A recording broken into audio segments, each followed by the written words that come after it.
After hours of lectures, philosophical meandering, and an impromptu tour, Rimuru finally let Veldanava go.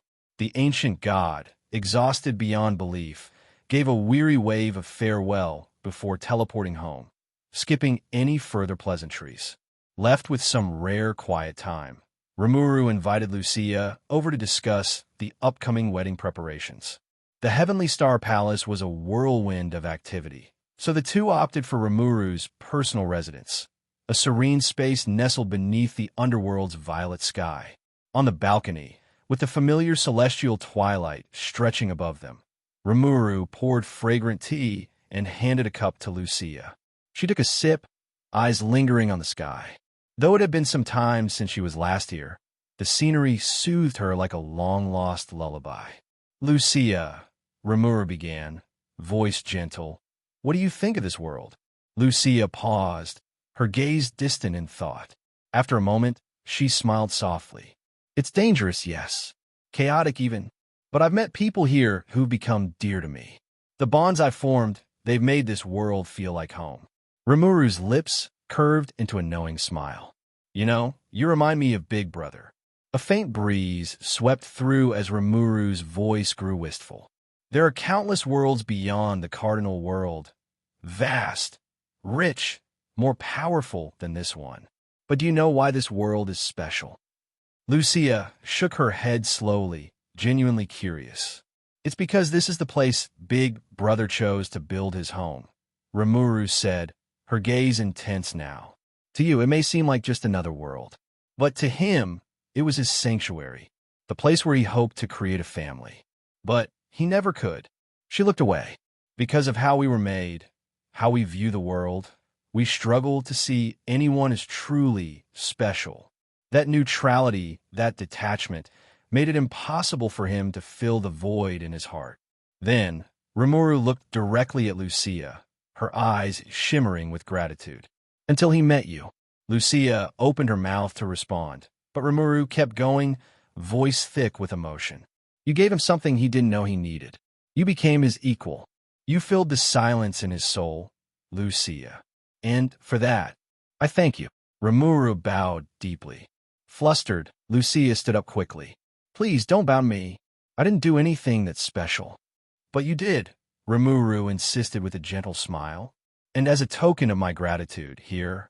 From her item box, Rimuru materialized a book, bound in silver and gold. Lucia accepted it, curiosity in her eyes, only for them to widen in shock as she flipped through the pages. "These are recipes. Most of the sweets served in my restaurant.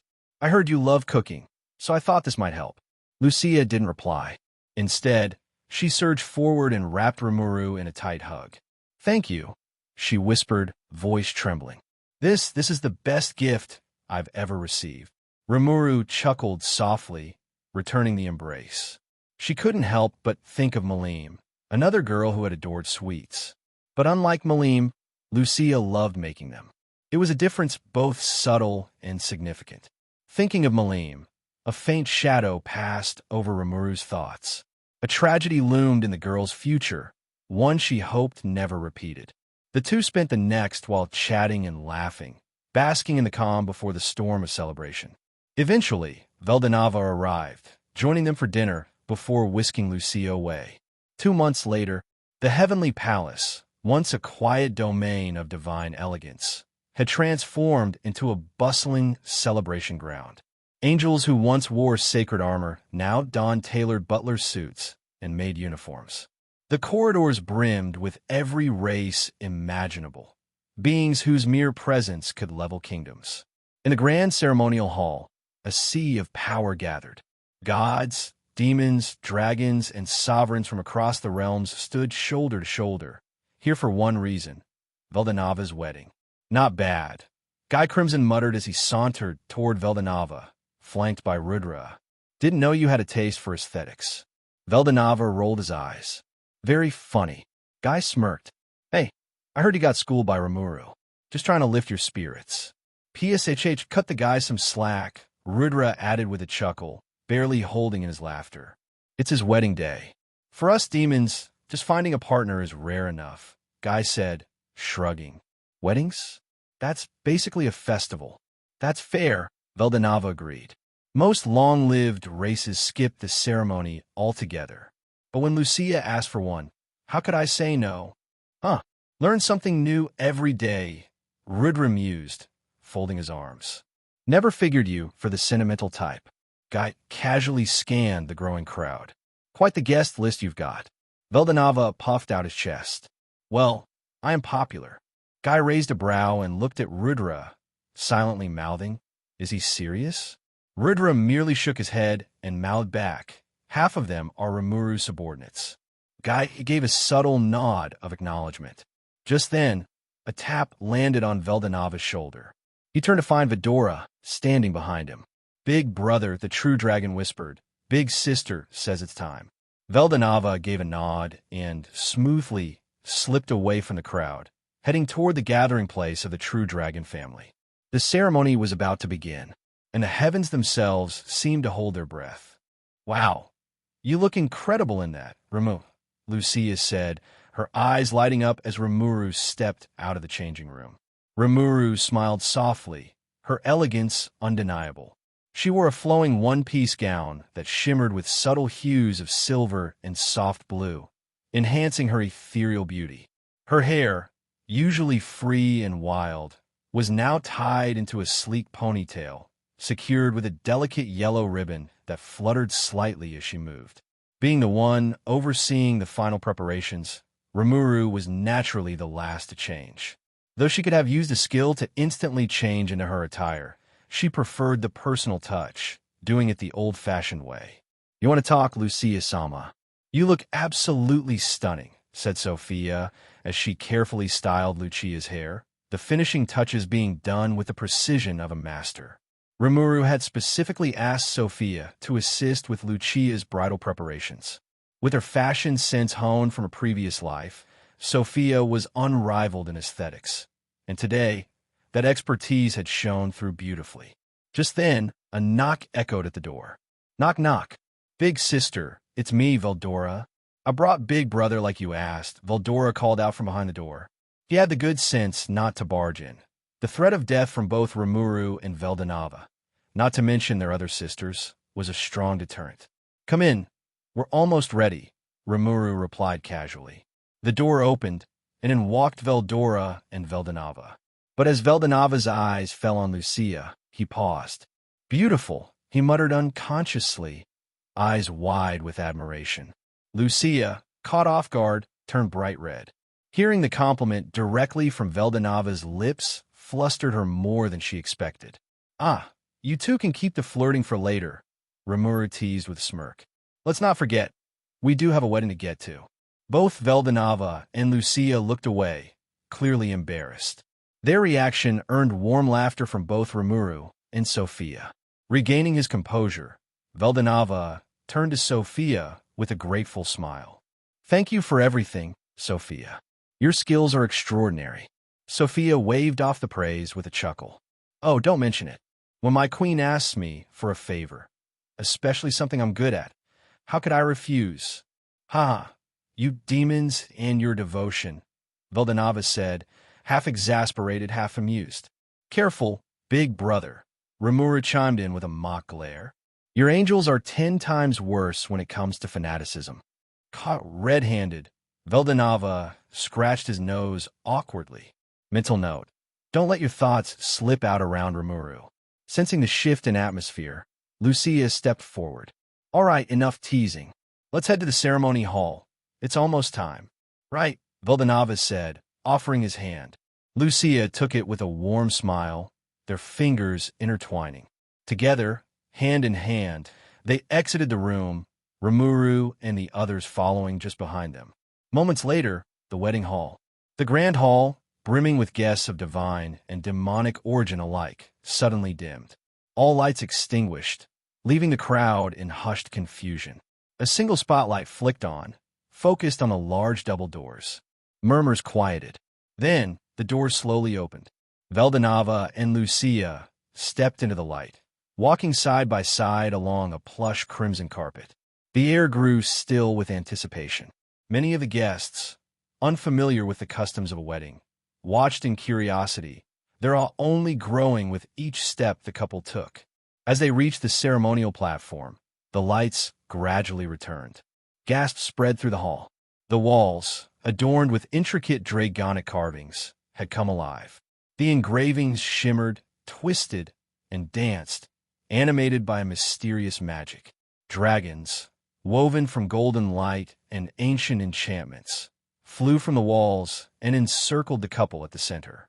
They twirled gracefully around Veldanava and Lucia before descending and curling at their feet, forming a glowing magic circle with their movements.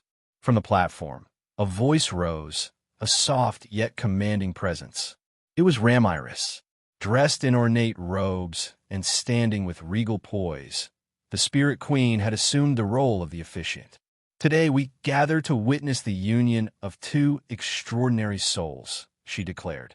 Veldanava, do you vow to stand beside Lucia, in sorrow and in joy, in this life and beyond? I do, Veldanava answered without hesitation, his voice strong and steady. And Lucia, do you vow to stand by Veldanava's side, in darkness and in light, with love eternal? I do, Lucia responded, her voice trembling slightly, but radiant with emotion. Rimuru smiled. Then, by the power vested in me, as the Queen of Spirits, with all present as witnesses, I pronounce you husband and wife. You may kiss the bride. As Veldanava leaned in and kissed Lucia, the magic circle surrounding them burst into radiant light. It glowed brilliantly before dissolving, its energy absorbed into their beings. No one seemed to notice. The moment was too beautiful. Guests erupted into cheers, tossing petals and flowers into the air as the newlyweds embraced. A melody of joy and celebration filled the air. At the edge of the hall, away from the crowd, the True Dragon family stood in quiet observation. So, he finally did it, muttered Evarge as she clapped softly. Her feelings toward Veldanava were still complex. Once imprisoned by him, she had harbored resentment for eons. But after his heartfelt apology, prompted by a well-deserved lesson from Rimuru, she'd begun to let go of the past. After all, he was Rimuru and Veldora's older brother, and family was precious. Hey, big sister, Veldora said, eyeing Rimuru curiously. What was that magic circle for? You look way too satisfied. Rimuru smiled, folding her arms as she watched the happy couple. Who knows, she said, the glint in her eyes hiding secrets yet to unfold. Maybe you'll understand someday. Veldora blinked, pouting in mild confusion. But Rimuru just kept smiling, calm, confident, and proud. A bond had been sealed, a future rewritten, and the world, ever so slightly, had changed once more. Hey, welcome to Firescale Audiobooks. If you enjoy our audiobooks, please consider subscribing to the channel. Also, feel free to share your review in the comments section below. Rimuru POV. It has been a month since both Veldanava and Lucia got married. They both are now living in a mansion that is gifted to them by Rudra in his empire, even though those two rarely stay at home due to going on their honeymoon. Officially, they moved in there, which means the heavenly palace was left to the angels to do as they wish. Maybe Veldanava would occasionally drop by to complete his work, but he didn't stay that long even though he had some business. Unlike when he was simply too bored to do his work, now he has many duties to do as a family man. For example, would be to spoil his dear wife at an all-you-can-eat sweet buffet at his sister's restaurant. Yep, now, their two are now in my restaurant.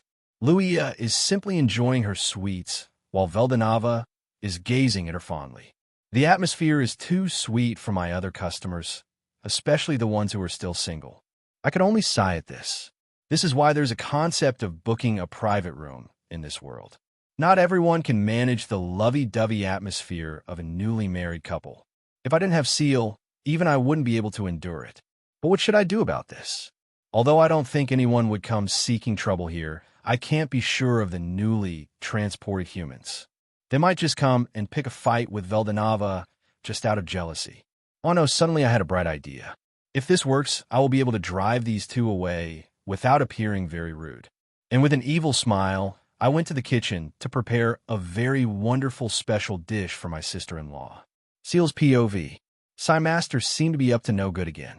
She always had that smile when she is about to prank someone. Although these pranks were harmless most of the times, the emotional damage dealt by them was too much for a normal person to bear. There was this one time when Master pranked Gapta due to his laziness. She replaced his hair gel with a mixture of instant glue. So when he tried to comb his comb was stuck in his messy hair. And Gapta was left with the only option of cutting off his hair if he wanted to go out. And that day just happened to be the day Hakuro would train them. So Gapta was in a dilemma of cutting off his hair and being spared a torture lesson, or don't show up to class and face Hakuro's punishment. Well, he for once did the reasonable thing, but it did cost him a full week of humiliation for being bold. What's more funny is that he sometimes teases others about his awesome hair, making it more difficult for him. Well, that lesson did change Gapta, as he never even talked about someone's hair ever again. He even deployed some traps around his house to prevent something like this from ever happening to him again. Oh, it seems Master is done with her special dish. So what did she do this time? Thinking, so I activated my appraisal skill. And the results did shock me for a few seconds. In that dish, there are various herbs that are used to make an aphrodisiac. In addition, there are other herbs to give her strength boost. But even so, just having those herbs would not be enough to act as an aphrodisiac. There is one thing missing. Here, Lucia, this is our specialty dish today. I'll also have this tea with this. This tea will enhance the sweetness of this dish, Rimuru said as she poured some green tea in a Lucia's cup. Seeing that tea brand, I suddenly had the last piece of the puzzle. This tea, although quite ordinary, has the power to relax your mind. In fact, it also has a slight chance of making the target's mind listen to its instincts. Normally, this wouldn't do anything, as just having your mind calm down doesn't make anyone perceptible to outside interference.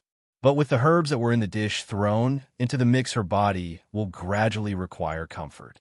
In short, this will turn her into a bitch in heat, although that would require some time. So Veldanava wouldn't suspect anything, as Lucia wouldn't show any unnatural reactions till they are in private. Lucia happily ate her meal with a blissful smile, completely unaware of the effects it had. Even Veldanava joined in as she spoon-fed her. They continued to do this until the meal was completely finished. There was no visible reaction of the aphrodisiac working until they completely finished their tea. It was faint, but Lucia's eyes were looking at Veldanava with a heated gaze. Seeing her plan was working, Master said, "Big brother, why don't you stay here for today? If I remember correctly, you still haven't shown Lucia your manga collection." "Oh, now that you mention it, that is true. Come on, Lucia, let's go. You will definitely like it," Veldanava said a bit excitedly. Lucia didn't object, as she let him drag her into the house next door. Veldanava still kept his manga collection in his old home. And after they left, Master turned to me and said, "Ciel, did Evarage and Veldora come back from their date?"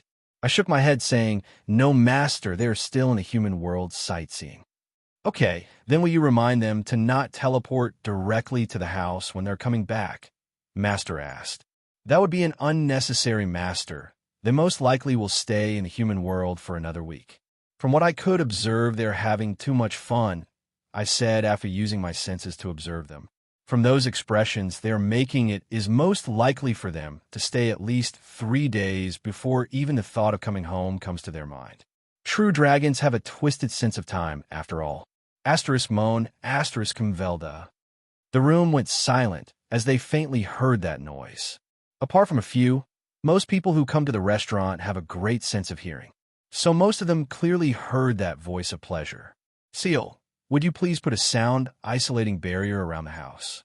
Master said with a look of half exasperated and half embarrassed. "Damn, that stupid big brother, couldn't you have placed a barrier before you start doing it?" she muttered under her breath. The northern region, which is said to be the second most dangerous place in the Cardinal World, is quite famous for its snowy climate. Apart from the God Forest, where you could find S-rank monsters like they were candy, the monsters you could find here are demonic in nature. This is because the first demon, Lord Guy Crimson, claimed this entire region as his territory, making it a nest for the high-ranking demons to live. And since no one is holding back their aura, the magicules there have changed to suit their nature, which resulted in the monster mutation. Normally, this territory is quite peaceful due to no demon daring to start any fights fearing it would displease their progenitors. But today was unlike every day. The whole region was shaking with many earthquakes from time to time. The clash of swords reverberated in the quiet surrounding, followed by an explosion and two insane laughters. Inside a barrier that failed to contain much of the destruction, two figures could be seen fighting each other. To the untrained eye, they would look like two blurs of crimson and gold streaks. These two figures are Guy and Rudra. Every month, Rudra would come to the northern region to challenge Guy for a duel. And today just happened to be that day. Ha ha ha, Guy, I can feel it today is the day that I finally beat you, Rudra said as he brandished his sword Excalibur. Guy snorted as he said, "Hey, did you hit your head somewhere again, Rudra? Or did you not get enough sleep since you were still dreaming?" "Just watch me," Rudra said as he continued his assault. While those two were fighting with each other, their fiancés were having a lovely tea party at the side, as if they could have the luxury of doing that. Both Velzard and Velgrind had to constantly monitor the barrier, so their idiots wouldn't destroy a whole continent with their fights. After all, not everyone is like their older siblings who could fix anything with a snap of their fingers. "Arg, this is getting annoying," Velgrind complained as she poured more of her energy to make the barrier more steady. Despite her immense love and devotion for Rudra, she really hates him for making her do this much work. "Tell me about it. These two just too much," agreed Velzard as she too poured her energy to stabilize the barrier. She too is fed up with this. At first she didn't mind it as Guy and Rudra are destined to have a grand fight. But these two dimwits didn't finish their fight. Due to them having a similar power level, their fights always end with a draw. Due to them being too strong, there must always be someone to maintain a barrier, so they don't destroy everything.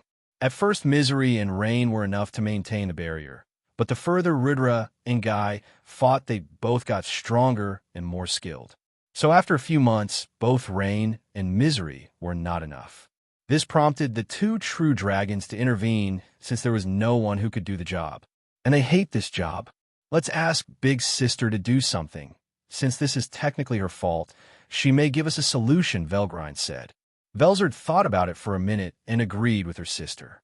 Honestly, she wished she could just ask her older brother for help, since he always agrees to anything, unlike Rimuru, who only help them if it is absolutely necessary. Since they both came to an agreement, they decided to see Rimuru immediately. So both of them shouted at their respectable partners, "Guy/Rudra, I'm going to see Big Sister, so stop with your stupid fighting until we get back." After saying their goodbyes, both sisters left to the underworld, leaving a dumbfounded duo who was too shocked to even utter a reply. After both of them left, Guy and Rudra looked at each other with an awkward expression. They honestly don't know what to do now. If they continue fighting, a huge chunk of the Cardinal World would be destroyed as a result. And they don't dare to fight without a barrier, since they knew both of them have a hard time holding back against each other. "Hey, Guy, do you want to play a round of Uno? I remember Rimuru teaching you how the rules work," Rudra asked, breaking the awkward atmosphere. "Yeah, why not?" Guy said, shrugging his shoulders. Underworld, Rimuru's restaurant. It was a normal day at the restaurant. Many powerful people come to enjoy their time and chat with their friends. There was no lovey-dovey couple that made anyone jealous. In the reception counter, Rimuru and Ciel sat on some comfy chairs as they relaxed. They had just finished taking everyone's orders. And since the number of visitors they came to the restaurant was less than usual, they are having a rare break. But their break time came to an abrupt end when two girls came through the front door. They, without even sending anyone another glance, dashed straight towards Rimuru. They both then said in unison, "Big Sister, you have to help us." Rimuru blinked in confusion at their words. How did they accidentally ruin Veldanava's honeymoon for them to look this desperate? Despite her confusion, Rimuru asked, "So what do you want my help with?" After that, they proceed to explain the situation. They spoke about how both of their boyfriends were harassing them with their constant fights. Hearing this explanation, Rimuru's lips twitched. If she didn't know any better, she would have believed Guy and Rudra were overworking these two. But even so, those dimwits sure have the balls to say that their fight is because of the mission me and Veldanava gave them, Rimuru thought with a bit of annoyance. But even if she was annoyed at them for wording it like that, she didn't blame them too much for fighting each other. As someone who reached the peak, she knew how boring it could get if there are no opponents to test your skills with. Ritter and Guy are lucky in that aspect. So what to do to help everyone, Rimuru thought, while brainstorming for an idea to help everyone. Hey, Ciel, got any ideas? Rimuru finally asked Ciel after not getting anything. Ciel looked at her master with a deadpan gaze. She gave Rimuru a look that screamed. Really? Rimuru looked totally confused at her gesture. Seeing this, Ciel sighed as she reminded her forgetful master. Master, did you forget about the extra dimension you created to house Velgrind and Ritter's fight? From my calculations, that dimension is perfect for high-level battles. All right, I totally forgot about that, Rimuru said, as she slapped her forehead in realization, her expression shifting to one of sudden recollection. I forgot about what, big sister? Velzard asked as she looked at Rimuru curiously. Oh, it's nothing. You guys go back for now. I will give you guys a solution in a week. And remember, don't dare to bother Big Brother for this, Rimuru said as she threatened them. She knew these two would likely go complain to Veldanava just because they couldn't wait a week. Yes, big sister, they said as they left the restaurant. So, this is the place, Rimuru said as she observed her surroundings. She just teleported herself and Ciel to the dimension Velgrind and Ritter fought. Looking with her universal perception, Rimuru was impressed on how much change a person's magicules could do in a dimension. Previously, this dimension had non-elemental magicules, but after the fight, the magicules here have changed their properties to fire, light, holy, and dragonic. This indirectly changed the entire environment of this dimension. While this dimension is quite small to begin with, so any small change could reshape everything. After marveling at her surroundings, Rimuru turned to Ciel as she asked, So Ciel, do you think this place is suitable for high-level battles? Ciel shook her head as she answered, Negative, Master. Due to us not creating a solid foundation, this dimension would collapse after a few fights. But worry not, the situation can be fixed. That's true. We really didn't think much about this dimension at that time after all. Well, let's just remodel it, Rimuru said after thinking about it. Master, if I may conduct an experiment before we do any remodeling, Ciel suddenly asked, making Rimuru a little curious. Well, that's interesting. So what are you going to do this time? She questioned. Ciel usually doesn't ask for permission when she is doing experiments. From my analysis, it is estimated that a new being would spawn from the magicules that are left in the air. I want to observe this phenomenon and find out how this being is different from the ones Master created. Ciel explained. They have a difference. Rimuru asked, shocked. Yes, Master. For example, we could take Charybdis. He is far different from the monsters who spawned in the dungeon. But even so, they all are born from Veldora's excess magicules. Now that you mention it, that is kind of true. Rimuru nodded after finding it reasonable. Unlike the monsters in the dungeon, Charybdis has a biology quite similar to the true dragons. So how long do we have to wait for this person to spawn? If my estimations are right, we would have to wait for 2 more days. Ciel said after thinking for a while. And what are we going to do till then? Rimuru asked in exasperation. Since they decided to come here, the restaurant will be closed for a few days. So they have some unexpected free time. Ciel thought for a bit and then suggested, Master, why don't we design how we would remodel this place? If we don't activate thought acceleration, we would be fine for a few days. Well, sure, why not? Rimuru shrugged as she brought a futuristic table from her inventory. With a snap of her finger, a table glowed, and a 3D hologram of the entire dimension appeared. This is something Tempest managed to create before Rimuru's second reincarnation. After all, with the amount of rebuilding they had to do, the Dwarven Brothers' office was filled to the brim with papers.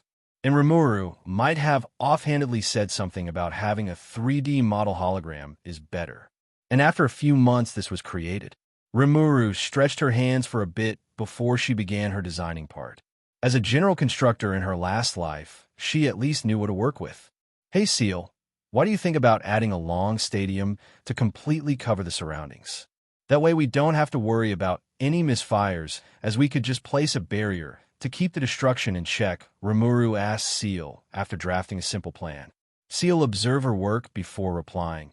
Master that way is too restrictive. Not only would this structure allow someone with rich close combat experience have the upper hand, it will also restrict someone with only air or underwater combat experience. Dang it, I really didn't think about that. Well, this one is only a draft, so a little modification won't hurt that much, Rimuru muttered as she changed her designs. This went on for more than a few hours. Rimuru would draft a design and ask Ciel for feedback, and Ciel would point out some of the flaws, making Rimuru change it again. Finally, Rimuru couldn't take it anymore. Ah, this is too damn complicated, she exclaimed, frustration evident in her voice. Whatever I do, some people would be at a disadvantage. Sensing her distress, Ciel stepped forward, her presence calming. Don't worry, Master, she said reassuringly. We still have another full day. Take your time to come up with a good idea. We've overcome challenges before, and we'll find a solution together. Her words carried a sense of confidence and support, easing Rimuru's troubled mind. Rimuru sighed, her thoughts echoing in her mind. Yeah, Ciel is right, she admitted to herself. No need to get so worked up about this.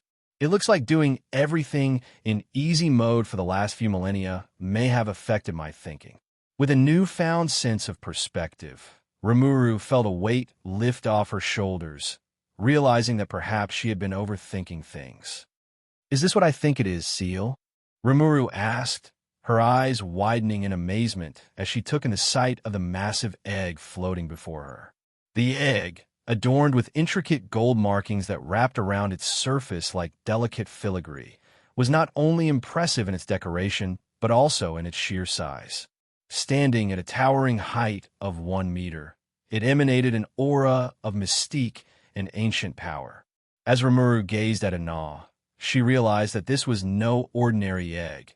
It was the egg of a phoenix, a legendary creature of myth and legend. Indeed, Master, this is a phoenix egg, Ciel confirmed, her voice tinged with curiosity as she too marveled at the egg's magnificence. But why is it in an egg? Weren't monsters spawned from magicules supposed to have an adult form? Rimuru asked, puzzled by the phenomenon. Normally, yes, but it seems like the magicule concentration here is not enough for this egg to hatch, Ciel summarized as she ran her analysis. A concept born from the combination of Velgrin's fire and Rudera's concept of hope. Well, this is quite similar to what Charybdis is, so I shouldn't be too surprised, Rimuru mused, nodding her head in understanding. Watching Ciel's fixed stare on the egg, Rimuru leaned in casually and asked, So, what's the plan with this egg? I want to gather more data on this being. For now, we should just let it hatch naturally. As for the lack of magicules, I believe the upcoming fights will provide enough energy, Ciel stated, her tone focused and determined. Well, that is true, but are you sure you want to do this? Having magicules with different properties may have a negative effect on this guy, Rimuru warned, concerned about the potential consequences. She didn't want to inadvertently harm the little guy before he was even born. Do not worry, Master. This will not have any side effects on this child, Ciel confidently assured. She knew when to draw a bottom line in her experiments. That's good, but I'm still against this. However, I'll trust your judgment on this, Rimuru said with reluctance evident in her voice. Despite her reservations, Rimuru's trust in Ciel was unwavering. She wouldn't agree to such a request if she didn't have faith in Ciel's abilities. All right, Master, leave it to me, Ciel replied confidently, puffing up her chest with determination. After concluding the matter with the egg, Rimuru and Ciel shifted their focus back to the original purpose of their visit. They began by finalizing the draft Rimuru had prepared earlier. Once that was completed, they utilized their heightened senses to scour the area for any signs of newly born monsters or other living beings.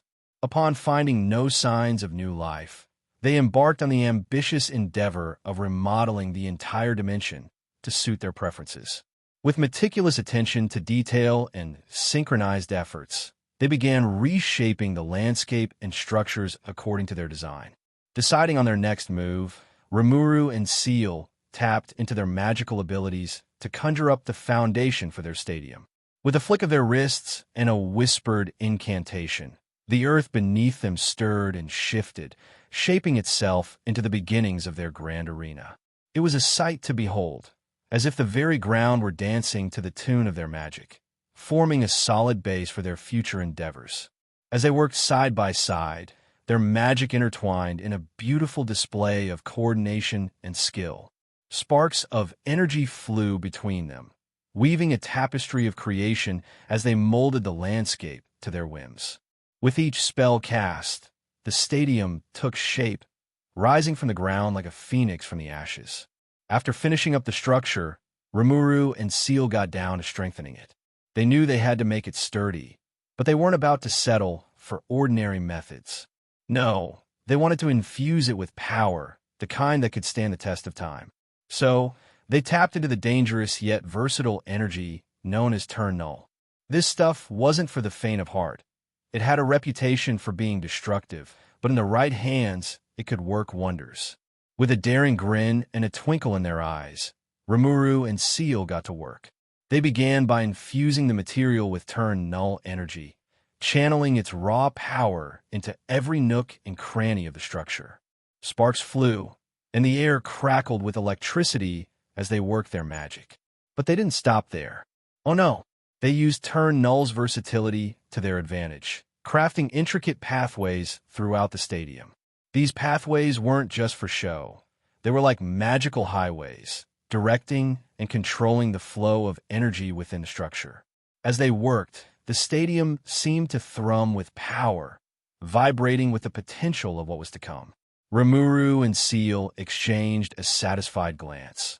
They had turned a simple structure into a fortress of magic, and it was ready to withstand whatever challenges came its way. With the exterior construction completed, Rimuru and Ciel redirected their attention inward to the heart of the stadium where the true magic would unfold. They connected the magic pathways, ensuring that they funneled directly into the heart of the stadium.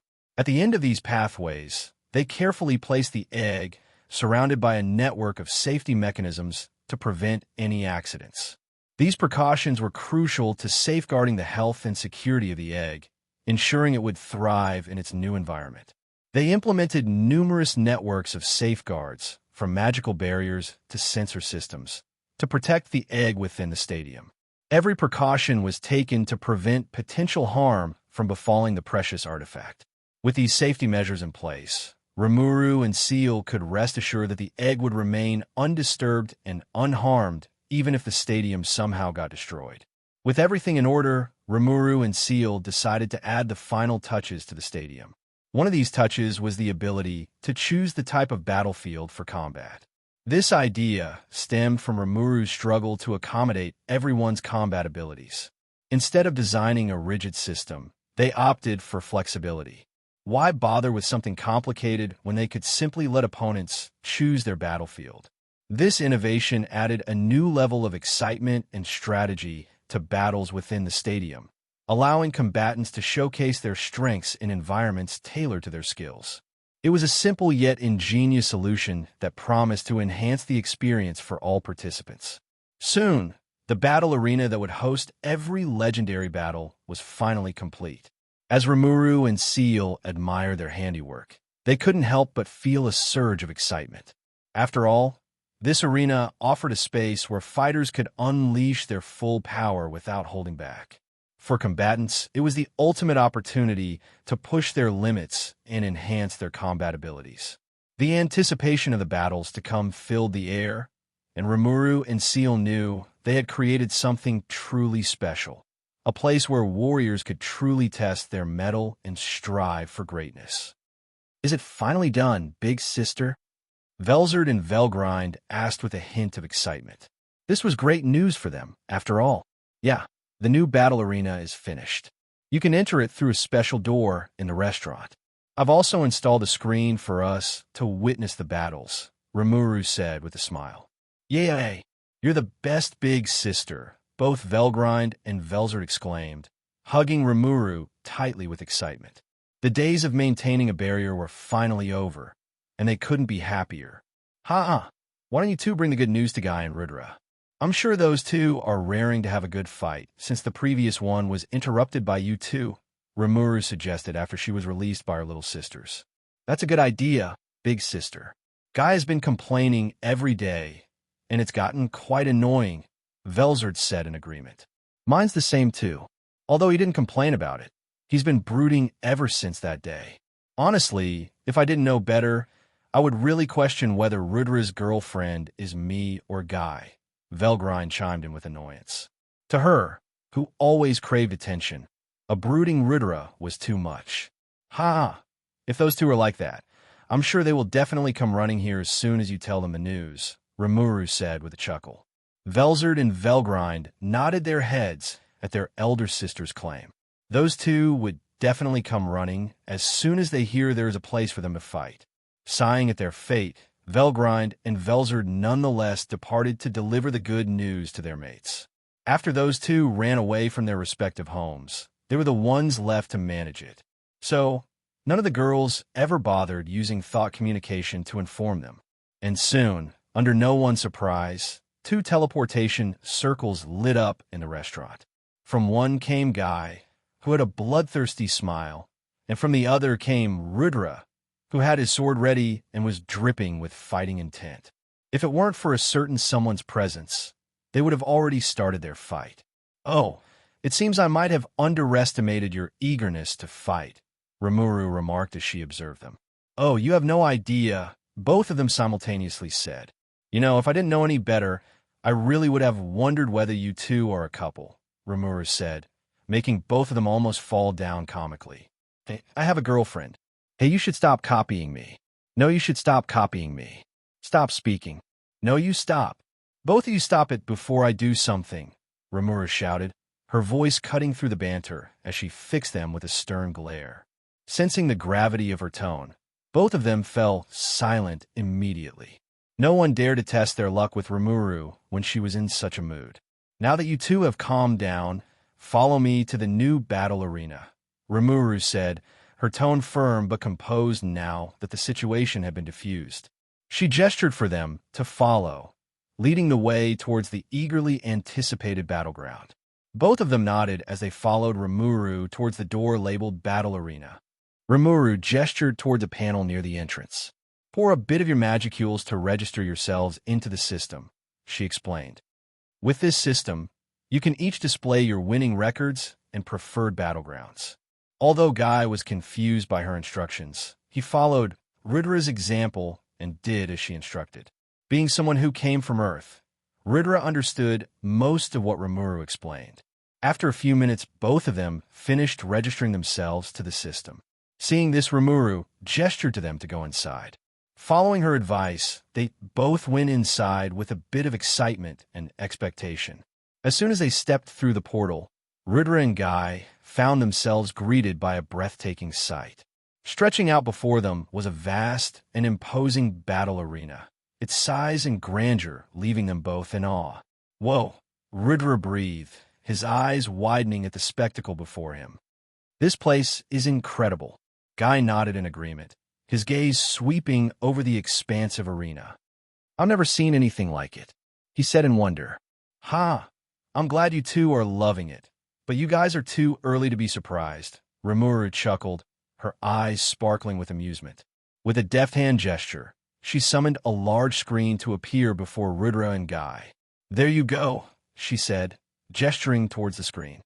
This is a special interface that allows you two to choose your own battlefield. And don't worry about picking different battlefields. The system will mix both options so you wouldn't be at a disadvantage. Rudra and Guy exchanged looks of astonishment, their eyes wide with excitement as they took in the unexpected turn of events.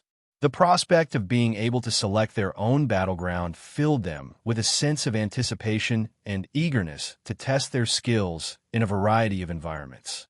Well then, I'll leave both of you to choose your own battlefield. Have fun! Rimuru waved at them with a playful smile before turning to leave the arena. As soon as Rimuru left, Guy and Rudra wasted no time diving into the options like kids in a candy store. They explored every nook and cranny of the arena, weighing their choices with mounting excitement. After much back and forth, they exchanged determined glances and made their picks, fingers hovering over the selection buttons. With a simultaneous press, they locked in their choices and braced themselves. In a flash, the arena transformed into a blend of forest and ice, stunning them both into silence. As they blinked away the brightness, they found themselves in a scene straight out of a fantasy novel. The lush greenery of the forest clashed beautifully with the icy peaks in the distance, creating a breathtaking landscape that left them both speechless. But before they could fully take it in, Rimuru's voice boomed from above, snapping them back to reality. "Enjoying the scenery, gentlemen?" she teased, her tone laced with amusement. "Just remember, the countdown will start in a few minutes. Make the most of your surroundings while you can." Her reminder about the countdown brought them back to focus, and they prepared themselves for what was to come. With a mix of excitement and nervousness, they waited for the countdown to begin, knowing that the next few minutes would be a test of their skills and teamwork like never before. But they were ready to face whatever challenges lay ahead, together. As the countdown reached 0, a surge of anticipation filled the air, crackling with the promise of impending conflict. Guy and Rimuru stood poised on opposite ends of the battlefield, their eyes locked in a silent exchange of challenge. 3. The tension mounted, the air heavy with anticipation. 2. The sound of their breathing echoed in the stillness, a steady rhythm in the midst of the brewing storm. 1. And with a sudden burst of movement, both warriors lunged forward, their swords gleaming in the dim light of the arena. The clash of their blades was like thunder, reverberating through the air as they met with a force that sent shockwaves rippling across the battlefield. Sparks flew as metal collided, each strike a testament to the determination burning in their hearts. Guy's strength was like a relentless tide, his blows crashing down upon Rimuru with unyielding force. But Rimuru was quick and agile, darting and weaving between Guy's attacks with the grace of a dancer. With each passing moment, the intensity of their battle only grew, the countdown forgotten as they became fully immersed in the dance of combat. Every movement was calculated, every strike aimed with deadly precision as they sought to gain the upper hand. As Guy and Rimuru clashed with each other, Rimuru stepped outside the special dimension, pouring herself a cup of tea. It had become a habit of hers to indulge in tea to relax her mind amidst the chaos of battles and meetings. Observing the fierce combat from a distance, Rimuru's expression remained calm, her thoughts drifting as she sipped her tea. She wasn't the least bit worried about Guy and Rimuru destroying the battle arena. She and Ciel had gone to extra lengths to ensure that the dimension would hold itself, even if 2 true dragons went all out inside it. Rimuru took another sip of tea, the warmth soothing her nerves as she watched the intense battle unfold on a TV screen in the restaurant. If, by some remote chance, the arena were to crumble under the force of their clash, Rimuru would have questioned her life's worth. Jingle! Rimuru snapped out of her thoughts when she heard the door to her restaurant open. Looking around, she saw that it was Veldanava and Lucia who came for another visit. "Oh, this is a surprise. I didn't expect you two to come here just after your honeymoon was over," Rimuru said with a teasing tone. At her words, both Veldanava and Lucia blushed a little. Lucia's face, in particular, turned almost the same color as her hair. "Ahem, Rimuru would mind sparing us from your teasing." Veldanava coughed as he awkwardly pleaded. Even though he is the eldest, he knew better than anyone not to order Rimuru unless it is a life or death situation. The title Chaos Creator is not without meaning after all. "Teasuke, fine, since I'm in a good mood, I will spare you two for now," Rimuru said after hearing Veldanava's plea. She will find another good opportunity to tease the hell out of them. "So, why did you lovebirds come here? Is it for a meal? If it is, then you'll have to wait for a while. Due to the restaurant being closed today, I'll have to make something for you," Rimuru said as she got up from her seat. "Well, please do make something. A Japanese cuisine would be nice if you don't mind," Veldanava said shamelessly. "You wouldn't say no to a free meal made by his sister, after all. Hearing his shameless words, Lucia pinched his waist. She glared at her husband to remind him of the real reason they decided to come by, even knowing Rimuru's restaurant is closed. Even though she did this, her feet didn't stop until they reached a nearby dinner table. She too wouldn't say no to a meal Rimuru made. Veldanava wanted to protest at the injustice, but as a married man, he knew when to shut up. True dragon or not, when facing the wrath of your wife, your status is meaningless. Rimuru chuckled at the interactions as she went to the kitchen to prepare a meal for all of them.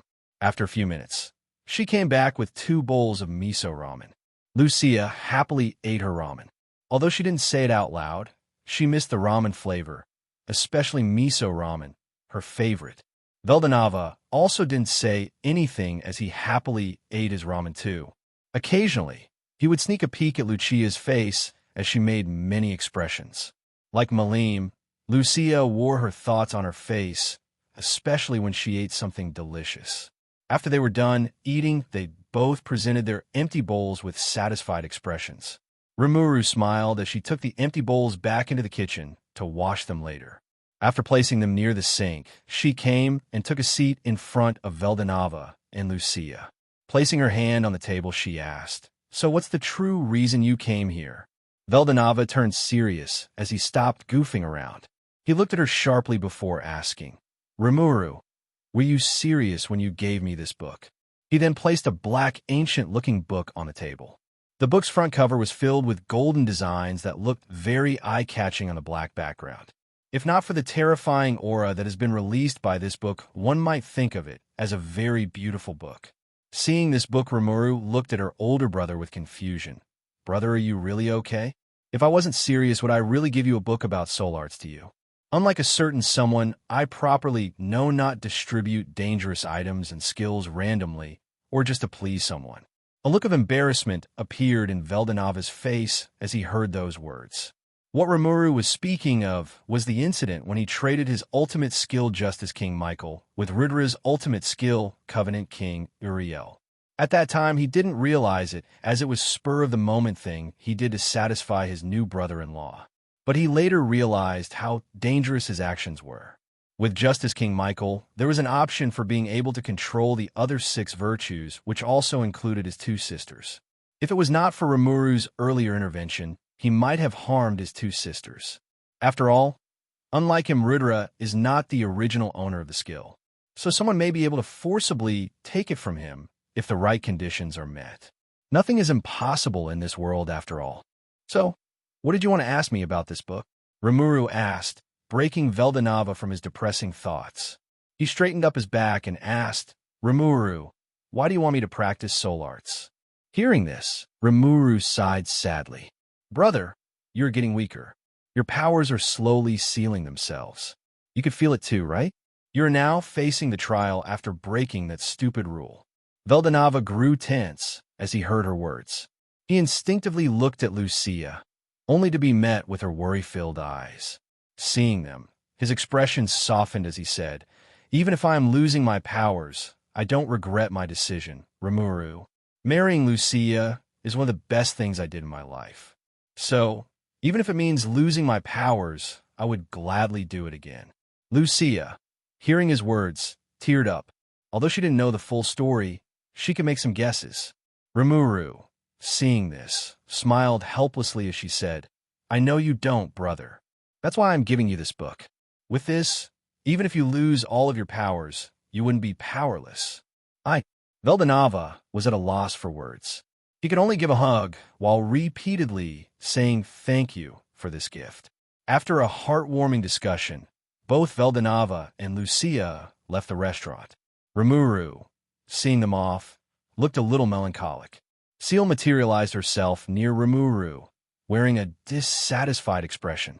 She huffed as she said, "If Veldanava and Lucia were to live with Master wouldn't have to worry about their well-being." Rimuru chuckled at her words as she remarked, You know, Ciel, that is something impossible, right? How could 2 true dragons live in one place?" Even though Veldanava doesn't show it often, he is quite prideful, just like Velzard and Velgrind. He would never agree to me meddling in his life. A dragon's pride is sacred. Even Veldora, despite being all goofy and cheerful, wouldn't hesitate to strike when his pride is trampled. Humph. This is why Master is way better than those useless dragons, Ciel said with a huff. Well, that's because I have my memories as a human, Rimuru thought as shook her head. If she didn't have those memories, she may actually be as prideful as them too. It's in their blood after all. Days passed by in their usual rhythm after Veldanava and Lucia's visit. The restaurant and bar resumed their lively activities after Ivaraj and Veldora returned from their short vacation. Customers flocked in, bringing with them laughter and happiness that filled the air each day. The new battle arena proved to be a hit among customers, especially martial artists seeking worthy opponents to test their skills and improve themselves. A queue formed for fights in the arena, but Rimuru welcomed it as it provided additional entertainment for the patrons. Meanwhile, in the Cardinal World, the political landscape remained turbulent. Human nations vied for power, with high humans striving to assert dominance over other races. Elves focused on advancing their kingdom's technology, seeking to maintain their edge in the changing world. Under Rudra's leadership, the Eastern Empire expanded its influence, gradually absorbing nearby, small kingdoms into its fold. These kingdoms willingly became vassal nations, impressed by the advancements and stability Rudra brought to his realm. In the demon world, little changed. Demons were frequently summoned to the Cardinal World for various purposes, whether for their expertise in magic or for the chance to seek revenge. Despite the summons and the occasional upheaval, life in the demon world carried on much as it always had. While everything was going peacefully, rather shocking news was heard in the restaurant. Lucia, the wife of Veldanava, is pregnant. This news made many people question their lives. For long-lived races, getting pregnant may take more than a decade if they tried very hard.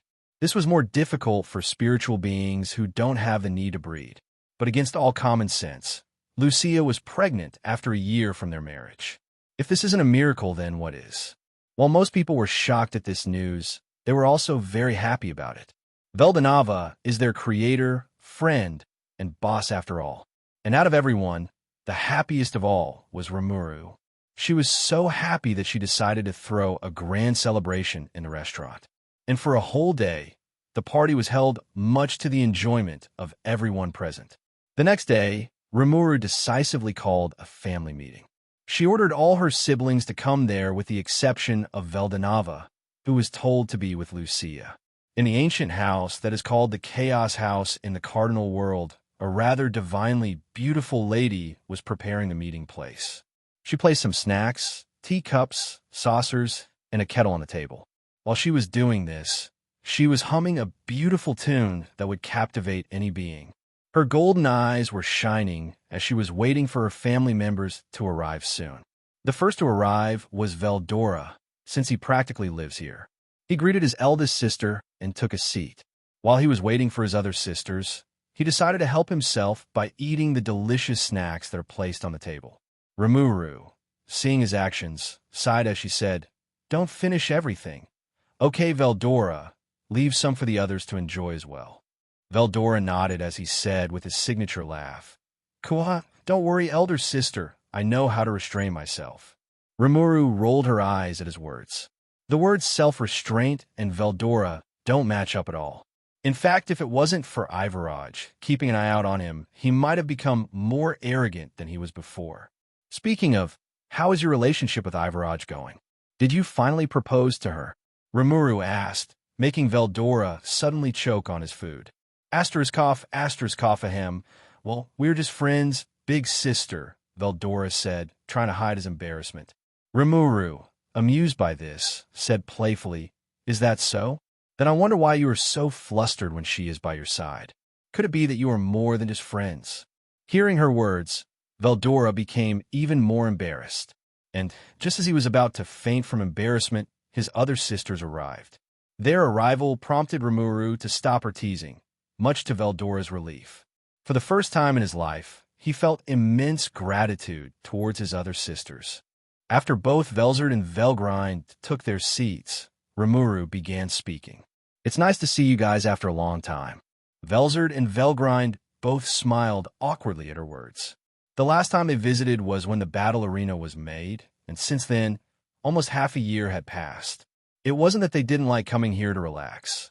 They were simply too busy. Velgrind, for one, was occupied with managing the Empire alongside Rudra. The recent growth of the Empire had increased her workload, and Rudra's occasional escapades to fight Guy made things even harder for her. But the most challenging aspect of her duties was learning politics. As a true dragon, she had no experience in this field. Her formidable strength, which had granted her almost everything she wanted, was rendered useless in an empire where her identity was kept secret. So, she began learning the art of negotiations and politics to ensure she wasn't a burden to Rudra. However, lately, she had been having second thoughts about her decision. Humans could be far crueler than any monster she had encountered. As for Velzard, she too was busy managing the lands Guy conquered. At first she was going to leave everything to the maids, but after her big sister scolded her for being lazy, she changed her mind. The Ice Continent, as it is now called, is a place where the strong is right. Due to the major population being demons, this rule is quite suitable. Guy usually leaves all the responsibility to Misery and Rain, as he didn't care much about ruling. And when Velzard heard of this, she honestly didn't know what to say. On one hand, she is furious at how irresponsible her mate is. And on the other hand, she is glad that he has no interest in ruling. Guy can be many things: a destroyer, a demon, a master swordsman, but he can never be a wise ruler. He has no patience or compassion that a ruler needs. So Velzard is usually the one who deals with the one under Gaius' rule. Well, she didn't have too much, as demons are quite competent when they know what they are doing. So she only has to read the reports they send and give her input for it. With Misery and Rain handling the troublesome things, she didn't need to learn politics like her sister. But she was nonetheless quite busy. Anyway, putting aside that, I called you guys here to inform you about something important, Rimuru said with a serious tone. Hearing her words, everyone nodded seriously. They knew Rimuru wouldn't like it when they joke around when the situation is serious. You all heard about Lucia being pregnant, right? Everyone nodded again. They would have to be living under a rock if they hadn't heard that news. Well, do you guys remember when monsters give birth? A part of their magicules will flow towards their child. This, in turn, makes the parents much weaker for a period of time, Rimuru said, making them nod again. This was common knowledge at this point. Powerful monsters would go into hiding as soon as they realized they were pregnant. Even after giving birth, for a time period, the parent would be weakened. And it is also the same for us true dragons. For the child to be healthy and full of potential, the parent must give a part of their power. This is also what is happening to Big Brother, Rimuru said, shocking them. They never thought that their elder brother, who created this world, would also be included in this rule. Wait, does that mean Big Brother is getting weaker? Velzard asked in shock. Sadly, yes.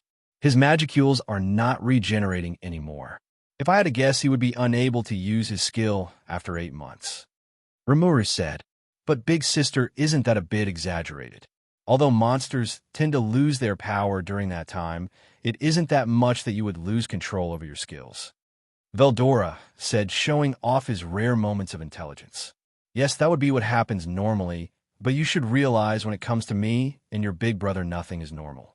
You see, Big Brother is actually facing tribulations, so to speak. Rimuru said with an annoyed face at the end. A tribulation like that in Cultivation novels, Veldora asked in puzzlement. Did he somehow manage to enter a Cultivation world unknowingly? Yes, it is one like that. You see, when me and Big Brother were making the laws of this world, our Big Brother, with his usual carelessness, added a law that God's love is equal to everyone. I found out about it a bit too late, so I was unable to change it entirely. The only modification I was able to make was that God would face a tribulation, and after he is successful in overcoming it, this rule would forever be removed, Rimuru explained. So, it's Big Brother's fault again, Velgrind said, to which Rimuru had to nod agreement. So what are we going to do about this, elder sister? Veldora asked, trying to save at least what's left of his big brother's dignity. His big brother has a tendency not to think about the consequences of his actions. Well, we will take turns guarding him. Velgrind, you can make the excuse of being near their home to visit them regularly. Velzard, go and see him at least twice a month. Say that you are curious about how a baby between a human and a true dragon would be. And lastly, Veldora, you go there with Ivaraj twice a week to deliver the food I make. And I will visit him from time to time while also instructing his subordinates to go to his house and guard it. Remember, don't ever tell him anything about what we talked about. Just go there and try to be as curious as you can be. He should never realize that we are guarding him and Lucia from any harm. Do you guys understand? Rimuru asked, making them all nod in unison. Seeing their determination, Rimuru sighed internally. She hoped all the precautions she is taking are not wasted. She can't let Malim be an orphan again, especially when she could do something about it. Time passed in the blink of an eye. Just as they discussed, the true dragons watched over Veldanava and Lucia by visiting them regularly. Although Veldanava felt suspicious at their frequent visits, he dismissed it since he had better work to do. With each passing day, Lucia's cravings increased, making it a bit taxing for Veldanava. Thankfully, Rimuru, who knew how a pregnant woman would act, helped him by supplying almost every craving Lucia wanted. And as expected of Malim's mother, most of her cravings were for sweet foods. Veldanava's subordinates, who were like headless chickens without him, were taken in by Rimuru. She explained to them that Veldanava would most likely not be available to give them any orders for a few months, so she gave them some instructions to follow. Her first orders were to select a team to guard Veldanava in the dark, just in case there was a monster attack. The group happily agreed, and in less than a minute, they nominated a few members for the guard duty. Surprisingly, Dino was chosen as the leader, despite his lazy demeanor. Rimuru didn't mind the arrangement and agreed to it. The angels performed their duties perfectly, protecting Veldanava and his family from shadows. Due to their house being situated in a quiet place in the Empire, it was quite easy for the angels to protect them by eliminating any bandits or monsters who came near the house. 9 months went by, and finally, a healthy baby named Malim Nava was born. When Malim's birth was confirmed, Rimuru threw a grand celebration for everyone. For an entire day, the restaurant was filled with various festivities. Many people came to see little Malim and congratulate Veldanava and Lucia. Despite the large crowd, Rimuru didn't mind the extra work. She was happy to celebrate this joyous occasion. The one who was happiest of all was Veldanava. How could he not be, finally managing to make a family of his own flesh and blood? The void that was always in his heart was finally filled. At that moment, he felt like the luckiest person alive. Overwhelmed with happiness, he ended up getting drunk, forgetting that almost every skill of his was being sealed. Although Rimuru and Lucia would usually chide him for his behavior, seeing his happy smile, they decided to let him off the hook for today. Soon the party ended, and everyone left the restaurant with satisfied expressions. Due to this special occasion, Rimuru went all out in her cooking. This made many crave her food more and more. The next day, "Arg, my head hurts," Veldanava groaned as he got up from his bed. Looking around, he realized he wasn't in his mansion room, but in the one he used when living with Rimuru and the rest. Memories of the previous night flooded his mind, causing him to groan in pain once more. After realizing his situation, he smiled wryly and muttered, "Damn, I hope Lucia and Rimuru let me off the hook this time. I really need to stop forgetting that my skills are getting sealed." Contemplating his remaining abilities, he tried to concentrate to see what he still had at his disposal. After a while, his smile became helpless. "Damn, the only thing I have left is Creation Lord Ahura Mazda. Huh? Not even Uriel survived the sealing process. Even so, I can't rely on it since this too can be sealed. Well, at least I have thought acceleration and magic sense with me. With my swordsmanship, I might be able to make do for now," Veldanava said, trying to comfort himself. No man likes it when their skills are sealed or unavailable. Knock, knock. Suddenly, someone knocked on the door, startling Veldanava, who was feeling a bit depressed. He quickly composed himself, put on a cheerful smile, and went to see who it was. Opening the door, he saw his wife carrying Malim in her arms. His smile widened as he spoke. "Oh, Lucia, did you come here to bring my sweet Malim to her daddy?" He booped Malim on the nose, eliciting laughter from her as she used her tiny hands to hold Veldanava's finger. Observing her husband's actions, Lucia pouted, puffing her cheeks. "Oh, it seems as soon as Malim came, you forgot about me," she said unhappily. "Huh, how could I dare something like that, my dear wife?" Veldanava said, trying hard to coax his angry wife, with cold sweat running down his back. Dragon or not, nothing is more terrifying than his wife's wrath. As Veldanava attempted to soothe his wife's displeasure, he grinned mischievously and said, "My dear Lucia, how about I make it up to you by granting your every wish? Name it, and I'll make sure it happens."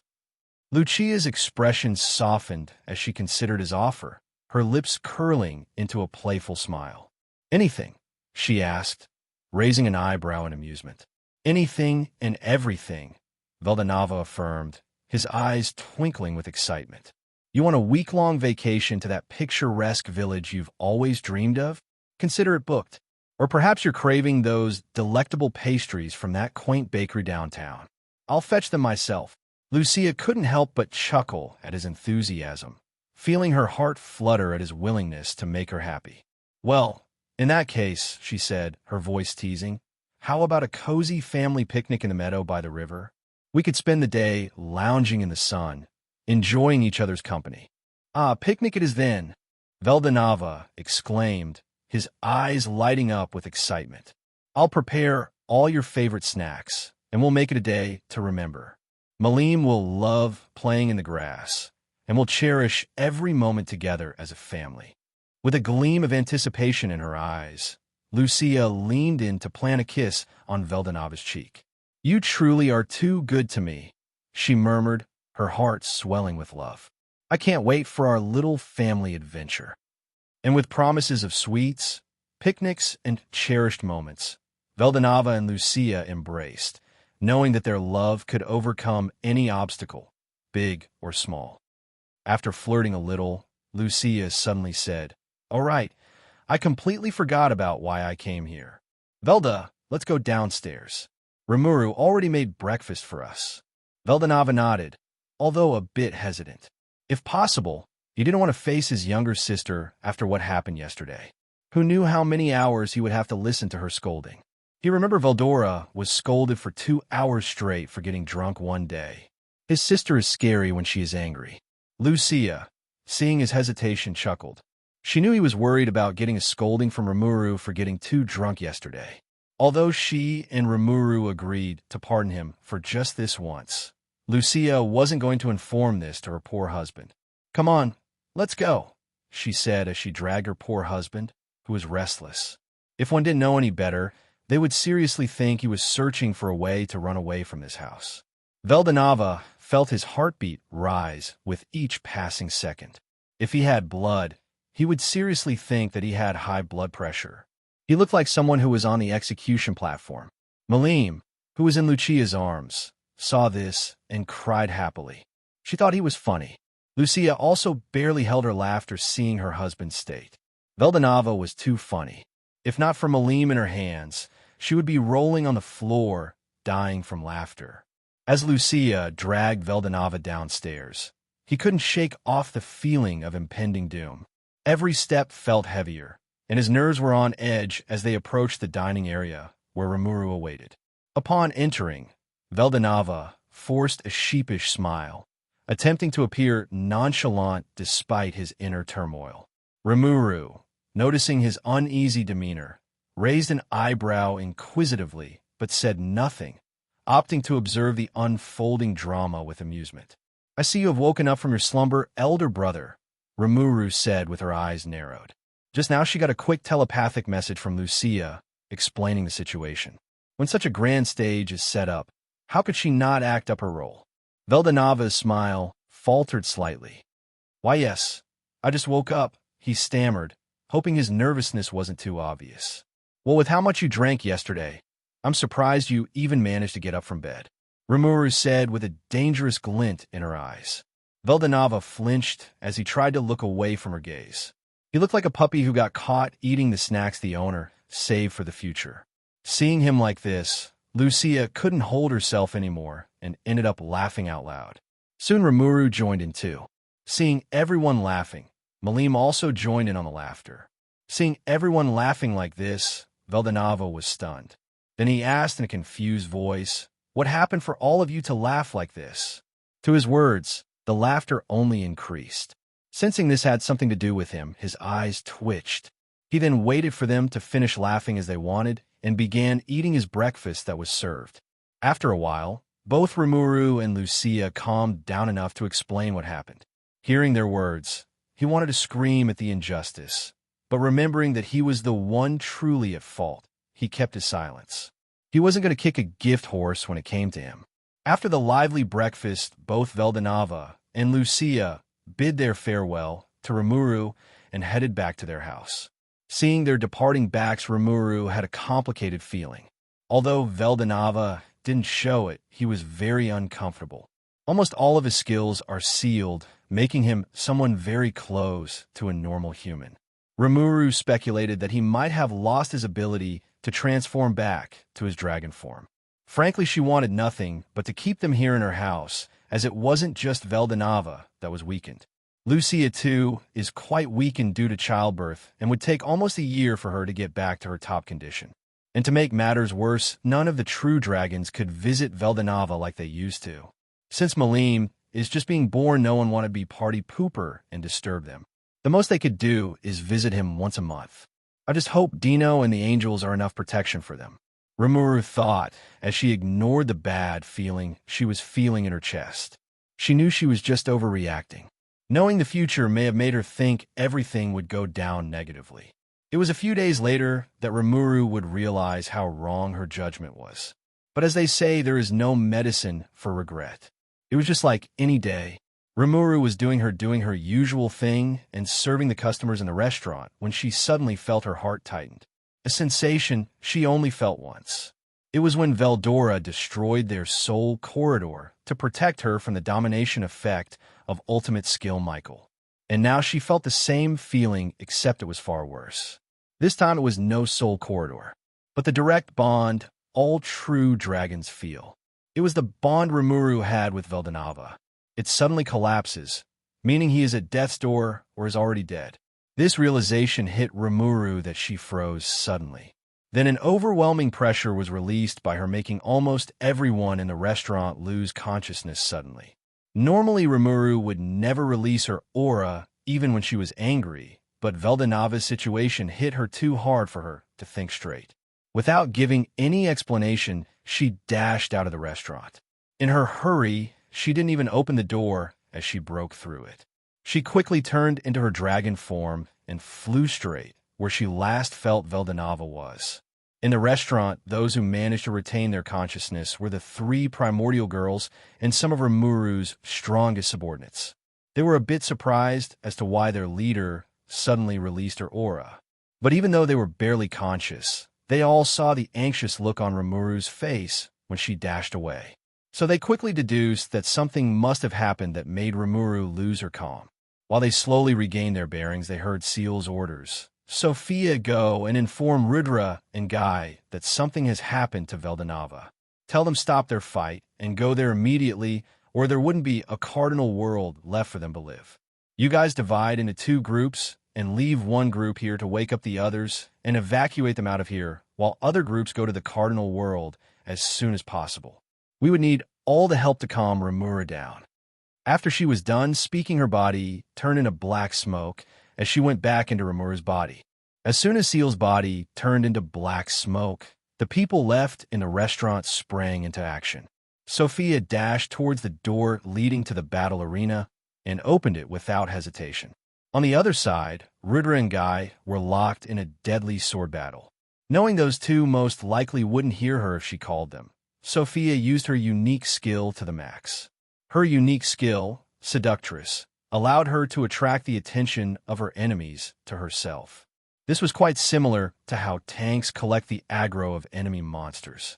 Usually this would never work on these two, as they were ultimate skill users, but she never needed them to focus on her entirely.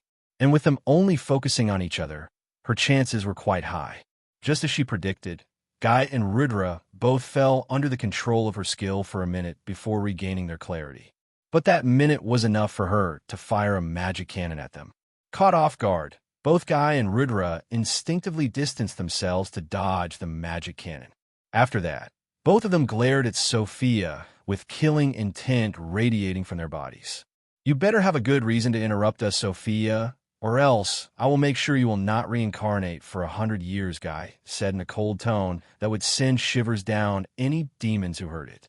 Hearing Guy's threats, Sophia got angry and shouted, "Guy, you piece of shit, you think yourself too highly. I only bothered to even come here because Rimuru-sama needed your help. Something happened to Veldanava-sama, and Rimuru-sama dashed out of the restaurant in a hurry." Hearing her words, Guy and Rudra's angry expressions froze. Then they too ran out of the battle arena like their lives depend on it. They knew far too well why Rimuru needed their help. It is to stop her from destroying the entire Cardinal World in her madness. In cardinal words, inside the territory of the Eastern Empire, there are multiple battles, especially in the capital city. Looking back, it started a few hours ago. The Eastern Empire, under the rule of Rudra, has always frowned upon injustice and corruption. So as soon as someone was found guilty, they would be judged for their crimes immediately. But this time a minister who was one of Rudra's closest personnel was found embezzling funds that were kept for the well-being of the people. His trial was personally judged by Rudra, and he was sentenced to death. Today was supposed to be his executive under the public. Everything was going well until the capital city was breached by enemies. They used the occasion of the public execution to bring their troops inside the capital. It wasn't just the capital. Numerous places were attacked by enemy soldiers. At this, even some of the allied nations betrayed the Eastern Empire as they let soldiers go through their territories to the Eastern Empire. Unfortunately, the Empire wasn't able to react quickly as the Emperor was not present at this moment, due to him not wanting to see his close friend's death. He wanted to have a fight with Guy to cool his head off. Then, under the orders of the Queen and Marshal Velgrind, soldiers were swiftly dispatched to stabilize the situation. But no one at that time realized that those soldiers were just a distraction as the elites were elsewhere. Near the capital of the Eastern Empire, there was a territory that was under the direct control of the royal family. This territory is the one that was gifted to Veldanava and Lucia for their wedding. Although it is near the capital, the territory is much more like the countryside. There are only a few families who live there. Most of them are retired soldiers who wanted to live the last of their lives with their families. Since this place is under the direct rule of the royal family, only retainers who were loyal to Rudra would even have the chance to live there. But today, all the elites of the rebel army were marching towards this place. Their goal is to kidnap the couple who is part of the royal family. In this era where lineage defines everything, taking hostage of a royal family member is the wisest choice, especially when this is the family of the biological sister of the current emperor. With them as a hostage, the empire would have no choice but to agree to their demands. The rebels will then order the empire to hand them a large sum of money that the royal family alone couldn't manage.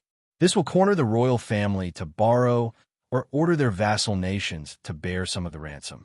This will sow discord amongst the empire, which will gradually crumble the royal family's authority. Most nations only allied themselves because of the rich resources the empire could provide. And with the traitors fueling the fire, the empire would have a rebellion and the royal family would crumble under the pressure. For this plan to succeed, the enemies needed Lucia and Veldanava as hostages, so that's why most of the elites were sent there. They are too crucial for the plan to work.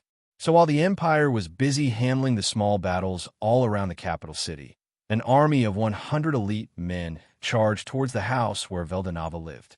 The army was intercepted by 30 angels, but they were swiftly dealt with. Not only were the odds against them were bad, these angels were unable to fully unleash their power due to not having any physical bodies. Dino, who was in charge of this unit, was sent to the Empire an hour ago by Veldanava. He wanted him to end the battle soon, so the casualties would be minimal. After the angels were dealt with, the army marched forward to execute their plan. At that time, they didn't know that this decision would cost them a heavy price that no mortal could bear. Veldanava, who was observing everything with his magic sense, frowned as he felt the last of angels being killed. This was really a tricky situation. Due to the army using an anti-magic array, he and Lucia were unable to teleport away from danger. Frankly, he didn't care much about his safety, as even if he died, he would just be born again in a few years due to his characteristics of a true dragon. His only concern is Lucia and Malim, especially Malim, who isn't even a year old. As he was thinking of his actions, Lucia came near him and said, "Velda, take Malim and run away from here. I will hold back the rebel army as much as I can." "What are you saying, Lucia? Shouldn't that be something I'm supposed to say? You take Malim and run away while I buy time for both of you," Veldanava said as a determined light flashed through his eyes. Lucia shook her head at this. If it was any other time, she would definitely agree with Veldanava. But this time the situation is serious. Velda, you are weakened considerably. You cannot use any of your ultimate skills, so you should be the one to run and take Malim away. Lucia said, "Try to persuade him." "Lucia, you too are weakened due to childbirth. And with the anti-magic array they deployed, I could say you are more weakened than me. Don't worry, I won't die today. I still want to spend my time with my family," Veldanava said with a reassuring smile as he gripped his sword. Lucia sighed as she finally agreed to this. "Be careful, Velda, and don't you dare break your promise," she said as tears strolled down her face. Veldanava nodded. "Take Malim and run as far as you can. When you are out of the anti-magic array's range, teleport immediately to Rimuru's restaurant. Don't worry about me, even if they try to kill me. My body is still that of a true dragon, so they couldn't kill me even if they wanted to," Veldanava said, lying a bit at the end. "His body is too weakened for his intrinsic skills to work." Lucia nodded as she took Malim from the crib and went towards the back door to plan her escape. Before she left the room, she turned back and looked at Veldanava in sadness before running away.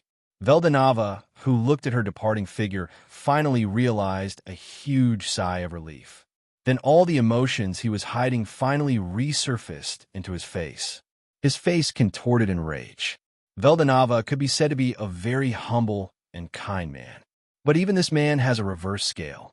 And now these humans have hit his reverse scale as family.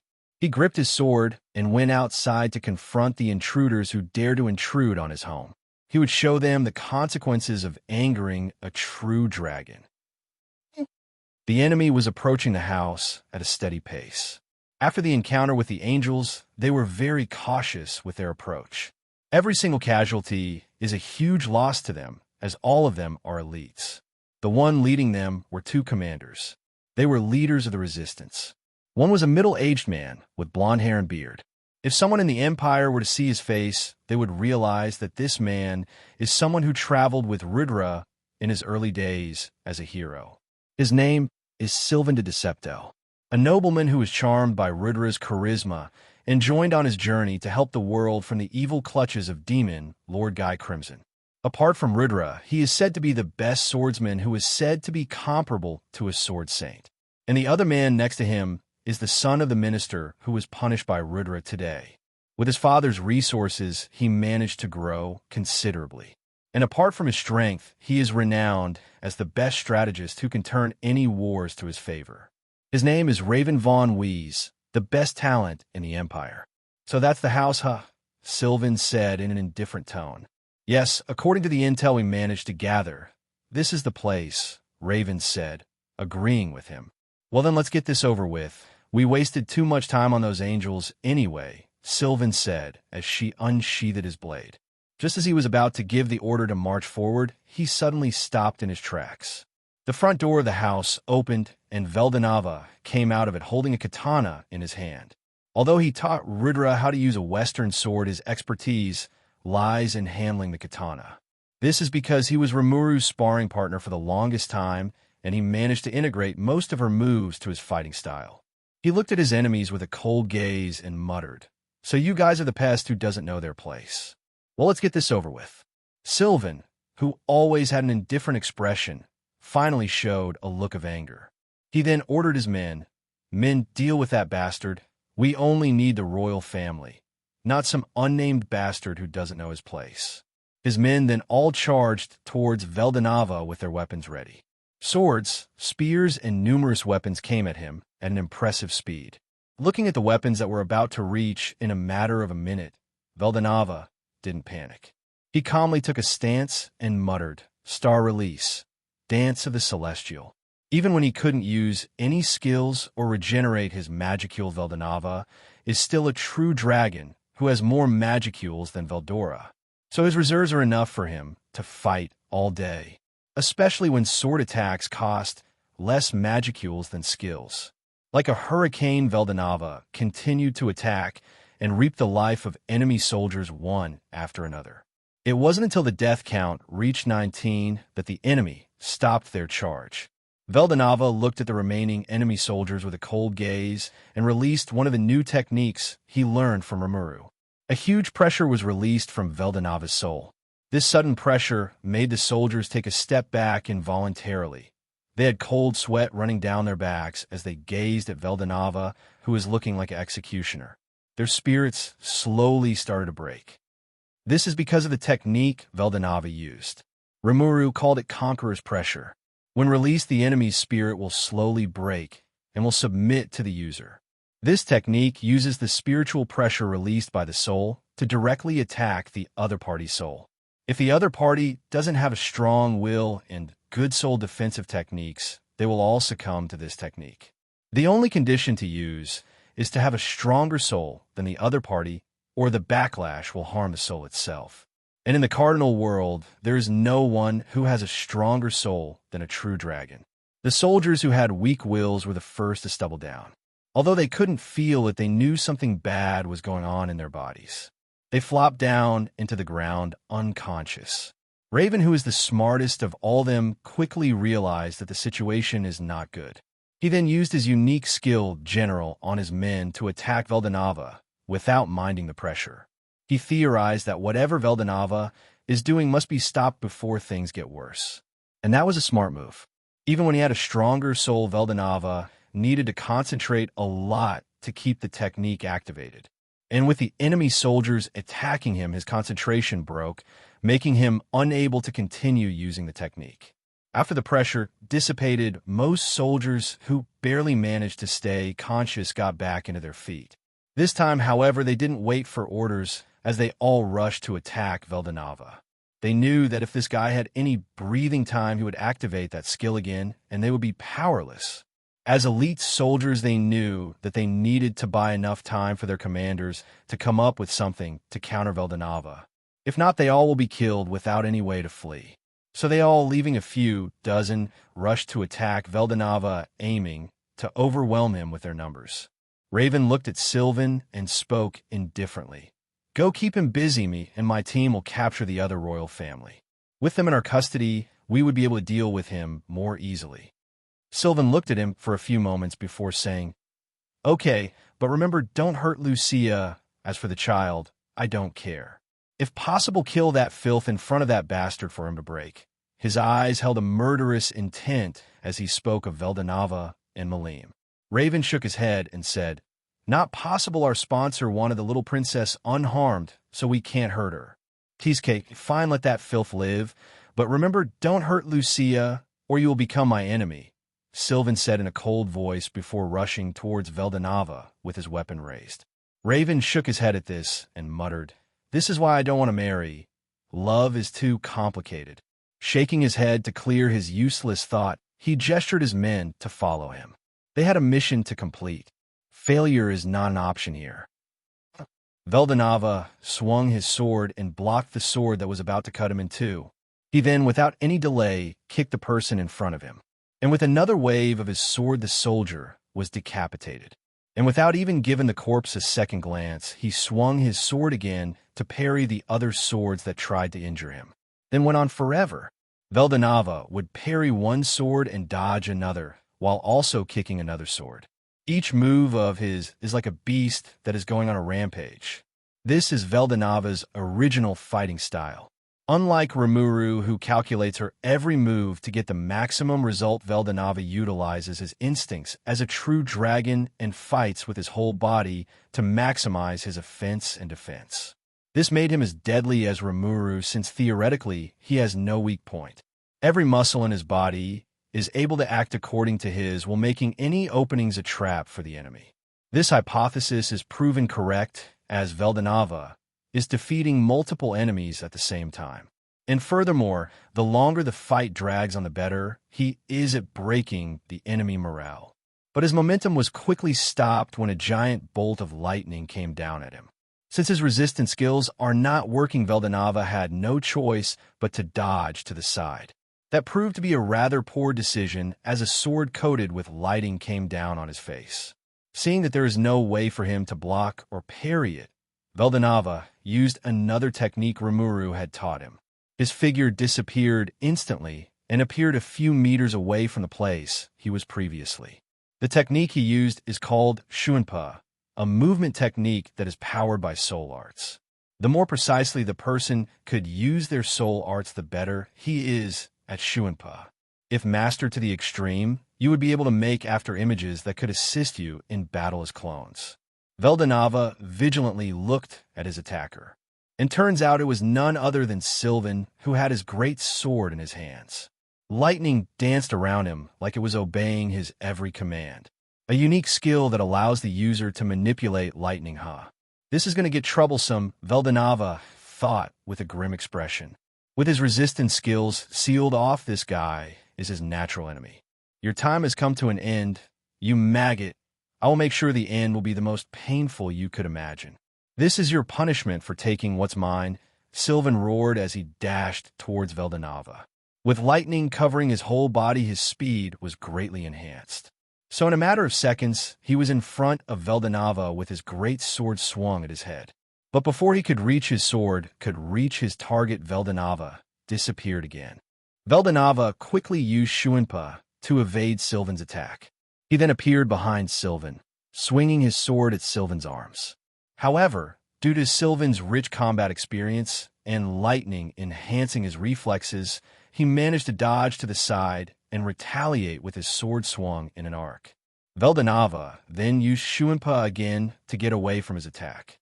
This went on for a couple of minutes, where each of them used their speed to try to injure the other party.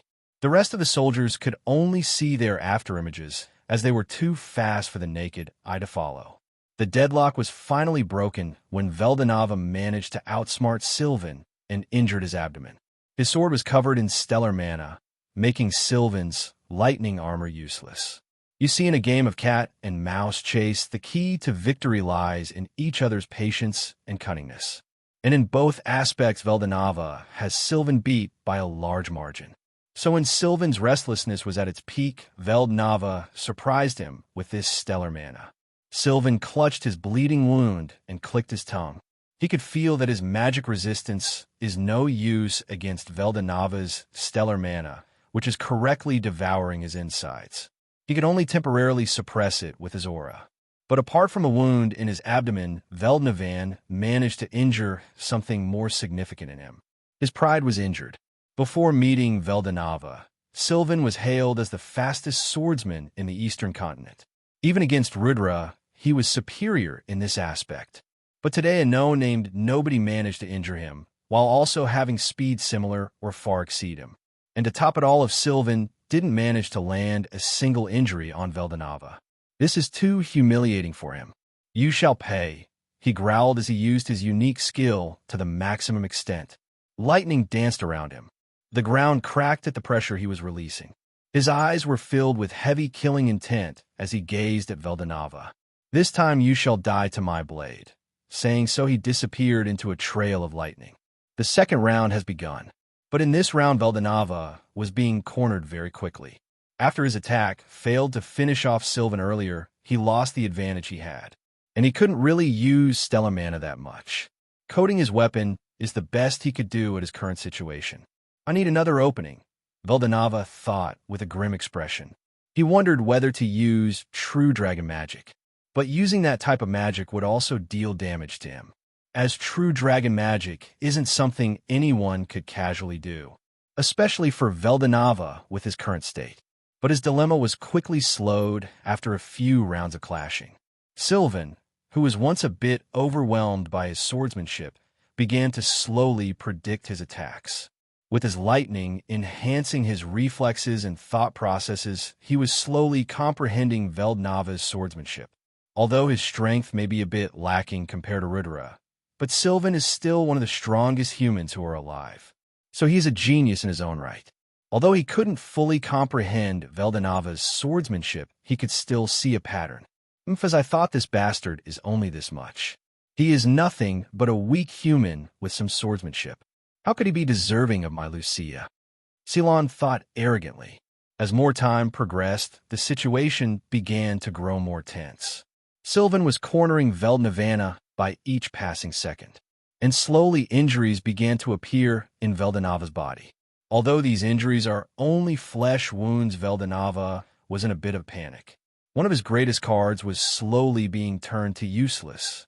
If he didn't do something now, he would lose this battle and his family would be in danger. Screw it, I'm taking a chance. I will just hope my body would handle the recoil, he thought as he began to gather stellar mana in his body. True dragon magic star cannon, Veldanava shouted as he stretched his hands towards Sylvan and unleashed a magic cannon directly at him. Due to the attack, traveling at the speed of light, Sylvan wasn't able to react until the attack was in front of him. He hastily jumped to the side, narrowly evading the magic blast, but even so his left arm was completely obliterated by it. Veldanava, who saw the much-awaited he wanted, acted immediately. He ignored the bleeding in his arm and unleashed a sword technique. Divine Rupture, he shouted as he unleashed his technique. A sword slash made by condensing stellar mana and aura arrived at Sylvan at breakneck speed. Since Sylvan was already injured pretty badly by the previous attack, he couldn't defend by countering the attack with his own sword attack. Gritting his teeth, he did the only thing he could do at this moment. He used his remaining magicules and fortified his defense to the best he could. Then he, with his remaining willpower and battle intent, pushed his sword in front of him and tried to tank the attack. He gambled on the probability of his legend-grade sword being able to at least handle this. Unfortunately, he had underestimated the dangerousness of stellar mana. The reason why Malim was considered the destroyer wasn't because of her reputation of being the most chaotic demon lord. No, it is because of her stellar mana that destroyed everything in its track. As the second most destructive energy, stellar mana should never be underestimated. But unfortunately, Sylvan had no such knowledge. He just despaired when his sword began to crack as soon as it met with Veldanava's attack. He cried in despair as he was engulfed in the explosion.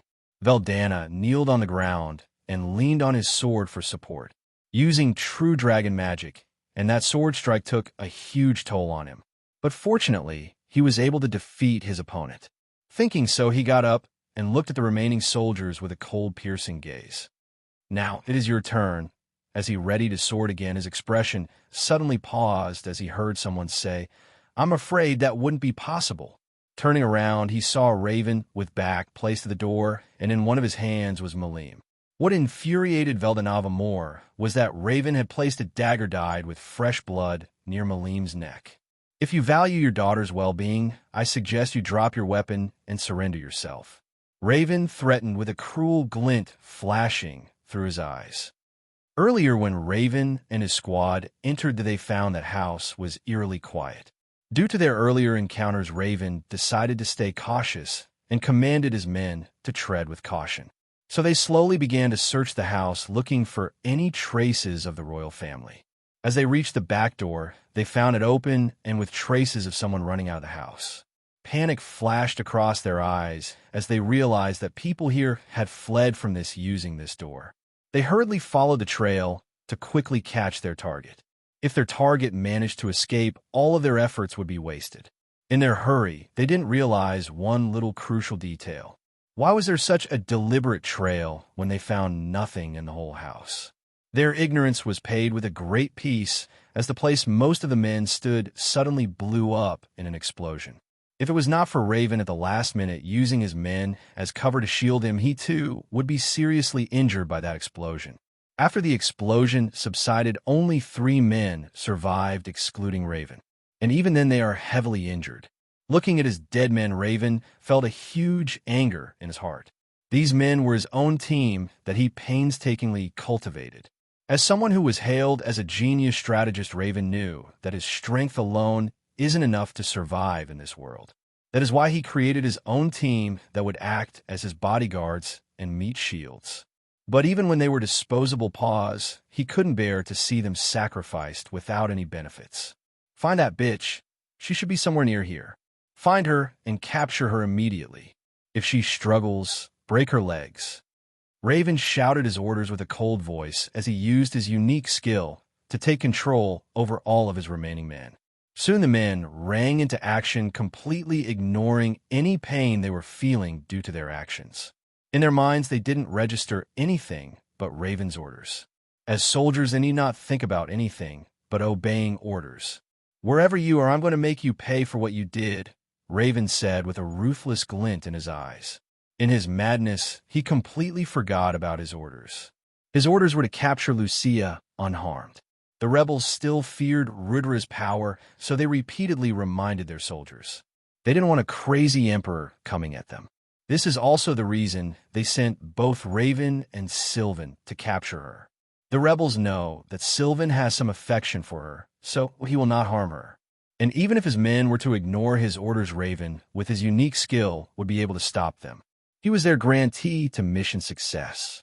But the rebels would have never thought that Raven, their trump card, would go crazy after seeing the death of his men. In the woods, Lucia was running with Malim strapped on her back. On her hand was the familiar staff that Rimuru gifted her. Although she couldn't use her magic, the staff could still be used as a weapon. Earlier, Lucia heard the sound of an explosion. She deduced it must have been the trap she set for the enemy. She only used that trap to disorientate the enemy and earn her some extra minutes to escape with Malim. As she was near the end of the anti-magic barrier, Het combat instincts, which were honed in her journey with her brother, suddenly rang up. She rolled to the side to avoid a sharp object that flew past her. Looking around, she found a wounded man looking at her with an indifferent gaze. He looked like an assassin as he had 2 daggers on his hands. Lucia readied her staff. She knew she had no choice but to fight her way out. She isn't so naive to think her enemy would not kill her when she turns on her back to run. Furthermore, with Malim on her back, she doesn't have that option too. So conflict is inevitable. I hope Velda is fine on his end, she thought before dashing at her enemy. 20 minutes later, Lucia huffed as she used her staff for support to stand up. She was very tired after fighting 3 men at the same time. Yes, 3 men. Apart from the assassin who found her, another 2 men suddenly appeared while they were fighting. And these guys had a frightening teamwork that made Lucia this exhausted. Normally, Lucia could just use her martial arts to finish them all off without any problems. But these hateful guys always aim for her back where Malim is. So Lucia had to be extra careful while also protecting Malim. "Finally, it's over," she said as he wiped the sweat that was on her face. "Oh, I wouldn't be so sure," came a cold voice, making Lucia instantly tensed. From the bushes came Raven with his sword drawn. His eyes were overflowing with murderous intent that it scared little Malim. "Shishanao, now sweet mommy will protect you, so don't worry, okay?" Lucia gently said as she tried her best to console her child. This seems to work as Malim slowly began to stop crying. She could instinctively feel her mother's overflowing love and care for her. This beautiful scene of mother and daughter was interrupted by Raven as he swung his sword with such agility that it left after images. He may not have the same speed as Sylvan, but his skills are the top amongst them. Had it not been for her skill warning about the impending strike, Lucia may have been heavily wounded. Despite having an ultimate skill, she is unable to use it to its full extent due to her insufficient magicules. And she was never an active fighter to begin with. And unfortunately, she began to accumulate wounds while she was fighting Raven. Furthermore, he, like his men, always targeted Malim on her back. But everything isn't hopeless. With each passing moment, Lucia was slowly adapting to Raven fighting style. If given enough time, Lucia could defeat Raven.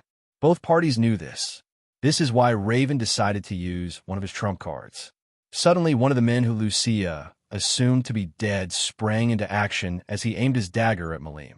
This action completely caught Lucia off guard. In a hurry, she used her staff to block the dagger and attack the man. Just as she was about to breathe a sigh of relief, she coughed a mouthful of blood. Looking at her body, she saw a sword coming out of her stomach. She looked behind her in despair, only to see Raven with a cold smile. She could helplessly lie on the ground as she was kicked by Raven. He then forcefully took Malim away from her. After kicking her a few more times, Raven left. Lucia, in her dim conscious state, only heard her daughter crying. Even when she wanted to run toward her daughter, her body wouldn't respond to her. Despite the numerous attempts she tried, she couldn't get up. She then tried her last hope, her ultimate skill, wisdom skill, Raphael.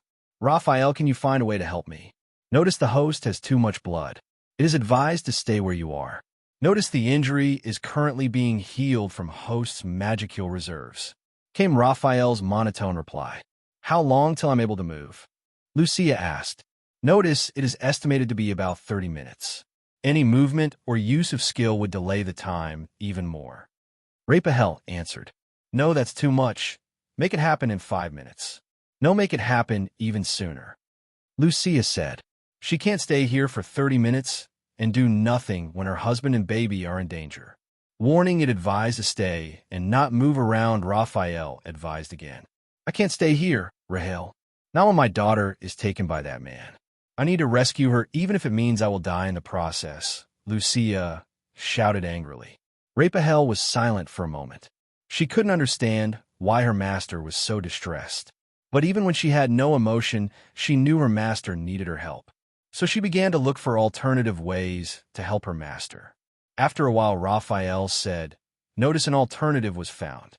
By sacrificing some of the host's spiritual power, it is possible to hasten the recovery. But this method has the drawback of weakening the soul. It doesn't matter, do it, Lucia said decisively. She didn't care what the cost would be if it allowed her to rescue her daughter. Host's approval received.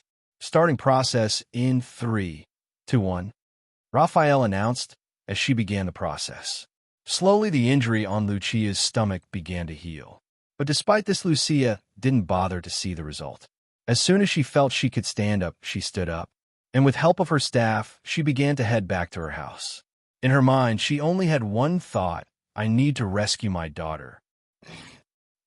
Veldanava gritted his teeth as he glared Raven with killing intent filled in his eyes. If that bastard didn't have a dagger pointed at his daughter's neck, he would have killed him on the spot. Hey there, it seems you have no love for your daughter, Raven said as his eyes were filled with madness. He brought his dagger close to Malim's neck. This action infuriated Veldanava even more, but due to his remaining rationality, he tried to calm down. With his teeth grinding, he asked, let my daughter go. I will surrender. Hearing his words, Raven laughed maniacally. He then said in a condescending tone, well, negotiating, are we? Well, that's good, but you forgot a tiny little detail. You have no right to negotiate with me, peasant. Drop that weapon if you want to see your daughter in one piece. Oh, I can very well make sure gets the same treatment her mother got. Veldanava at that moment almost lost his sanity. He was hoping they wouldn't do anything to Lucia since she was a member of the royal family. But it seems the situation is way worse than he could ever imagine. I need to check Lucia's condition fast. And most importantly, I need to rescue my daughter from this vermin, Veldanava thought. Since agreeing to his demands may allow him a chance to save his daughter, he decided to comply. He threw away his sword and said, there, I did what you asked. Now give me my daughter. Raven, whose expression was filled with madness, cackles evilly as he said, why the hurry? Don't have to pay for the consequences of killing my men. You even killed Sylvan, one of our commanders. With a cold smile, Raven said, men, beat up this trash. Don't worry if this peasant values his daughter's life. He would be a good dog and do nothing and accept his punishment. Although the men were still afraid of Veldanava, they still moved forward. It was either to beat up Veldanava or be tortured by Raven, who was cackling in madness. And these guys knew what the correct choice was. With hesitant steps, they arrived near Veldanava. But even when they were so close, Veldanava did nothing. He only glared at Raven, who was still holding his daughter. One of the bravest of all of them clenched his fist and punched Veldanava hard in the face. Veldanava stumbled a little bit, but didn't retaliate. He was still looking at his daughter. Seeing nothing happen to them, the men slowly began to lose their fears. They then began to beat up Veldanava without holding back. Despite having such exceptional swordsmanship and soul arts, Veldanava, at the end of the day, only had a body similar to a normal human. So after taking a few punches from these elite soldiers, his body slowly began to break. His internal organs were a mess. His wounds, which he accumulated in the fight with Sylvan, were covered due to how much blood that was oozing out of his body. But despite such a situation, Veldanava didn't scream or show any discomfort. He didn't even blink as he still glared at Raven. Seeing that Veldanava didn't give the reaction he wanted, Raven clicked his tongue in annoyance. He wanted to weaken Veldanava's will so he could put him under his unique skills control. Since he lost all of his elite soldiers, Raven desperately needs some good soldiers. And Veldanava just happened to be the best pawn. So he tried his best to break his will. He killed his wife and kidnapped his daughter. He made his men beat the hell out of him, but this mud is still not breaking. Sighing in annoyance, he was now left with the last option. That is to heavily injure him, so his will would be shaken. But the problem with this option is that he must do it himself. As a general, only the ones he personally defeated would be his pawns. What to do, Raven thought as a calculative glint passed through his eyes. While Raven was busy thinking about what to do, he didn't realize a staff was about to hit his head. He only saw it from the corner of his eyes when it was millimeters away from his head. Fuck, he cursed, but it was too late. The staff hit him right in the head, making him temporarily disorganized. This time lapse was enough for both Lucia and Veldanava. Veldanava sprang into his feet as he kicked the soldiers who were beating him up. And ignoring the injuries, he dashed towards Raven by utilizing Shumpa. And before anyone could react, Veldanava punched Raven right in the face. Due to Veldanava using stellar mana to enhance his strength, he effectively broke Raven's nose. Despite feeling immense pain, Raven, in his last effort of taking revenge, used the dagger in his hand to kill Malim without any hesitation. His goal was to earn a chance for him to strike. His strategy proved to be effective as Veldanava used his own hand to block the dagger from harming Malim. And when Raven stabbed Veldanava, he knew he had won, because in the next second he swiftly took it out and stabbed it in Veldanava's heart. "Velda!" shouted Lucia as she saw her husband being stabbed by Raven. Raven, despite being disordered, was a master strategist, so he knew that he had only one chance to escape this situation or else he would die. Due to his senses, such as eyesight and hearing temporarily not working due to the attacks he received, he used his sense of touch to his advantage. Since he didn't let go off Malim all this time, he still had a card to play. Using his sense of touch as a guide, he swung his dagger towards Malim. His objective was to find Veldanava's exact location. And just when Veldanava used his hands to catch the dagger, Raven had completed his objective. He swiftly pulled Veldanava towards him. This would increase his chances of mission success. And in a swift moment, he released his dagger from Veldanava's grip and stabbed him right in the chest with his muscle memory. Frankly, this strategy has a low success rate, but with Veldanava being severely weakened by the beating earlier, made it possible for it to succeed. And hearing the scream, Raven knew he had hit the jackpot. With his half-opened eyes, he saw that his dagger had only managed to stab Veldanava on the side. A pity, but a welcome one, Raven thought. He still wanted to make Veldanava his ultimate pawn, and this may be an opportunity he was looking for. With his returning senses, he kicked Veldanava, completely ignoring the baby he was trying very hard to protect. Despite being stabbed by a knife, Veldanava used his body as a shield to protect Malim from getting hurt. And as a result, he was flown towards the house and confidently collided with Lucia, who was trying her best to help. All of them collided with the house. Lucia and Veldanava groaned in pain as they were the ones who felt the brunt of the collision. Men apprehended them. Raven ordered as he looked at Veldanava with a cold smirk. He could feel that Veldanava now is at his weakest. The men immediately did as they were told. They rushed towards Veldanava and his family. Veldanava, seeing their approach, gritted his teeth in anger. He was too injured to fight back, and he needed to protect his family. So he decided to do something reckless. He took the staff Lucia was using as a walking stick. Then he used his last remaining skill, ultimate skill creation, Lord Ahura Mazda. A barrier began to form around them, with staff acting as the catalyst. What Veldanava did was recreate the multi-dimensional barrier Covenant King Uriel had. And for this, Lucia's staff, which was bathed in both Rimuru's and Veldanava's aura, is more suitable. Despite being able to pull off such a good defensive technique, it isn't without any cause. Cough! Veldanava coughed as he spit a mouthful of blood. His body, which is reduced to what a normal human possesses, is unable to endure the recoil of using an ultimate skill. In fact, if it wasn't for Rimuru teaching him many soul techniques that are used for healing, his body might have already lost it. But despite all the shortcomings, Veldanava felt that it was worth it. Velda, are you all right? Talk to me, Velda. Lucia, who was now carrying Malim in her embrace, asked worriedly as she tried to talk to him. Despite having a condition worse than Veldanava, she's still worried about him. Cough, I'm fine, Lucia. I won't crumble just because of using my own skills. More importantly, you need to heal yourself. You have lost too much blood. Veldanava said as he gazed at Lucia's wound with a worried expression. Her clothes are dyed red due to how much blood she lost while coming here. Lucia shook her head as she replied, Don't worry about me. My wounds are slowly being healed by Raphael. While Lucia and Veldanava were assessing their situation, Raven, who was outside the barrier, was fuming in rage. He couldn't believe that those two had such a trump card hidden. And apart from that, he is getting worried because this mission has taken too much time. Previously, they estimated that by the time the Empire had stopped the resistance, their whole operation would be finished. But due to the actions of these two, not only did the operation not finish, they even lost more than half of their elites, with Sylvan, who was a commander, included. We need to finish this fast, Raven thought with a grim expression.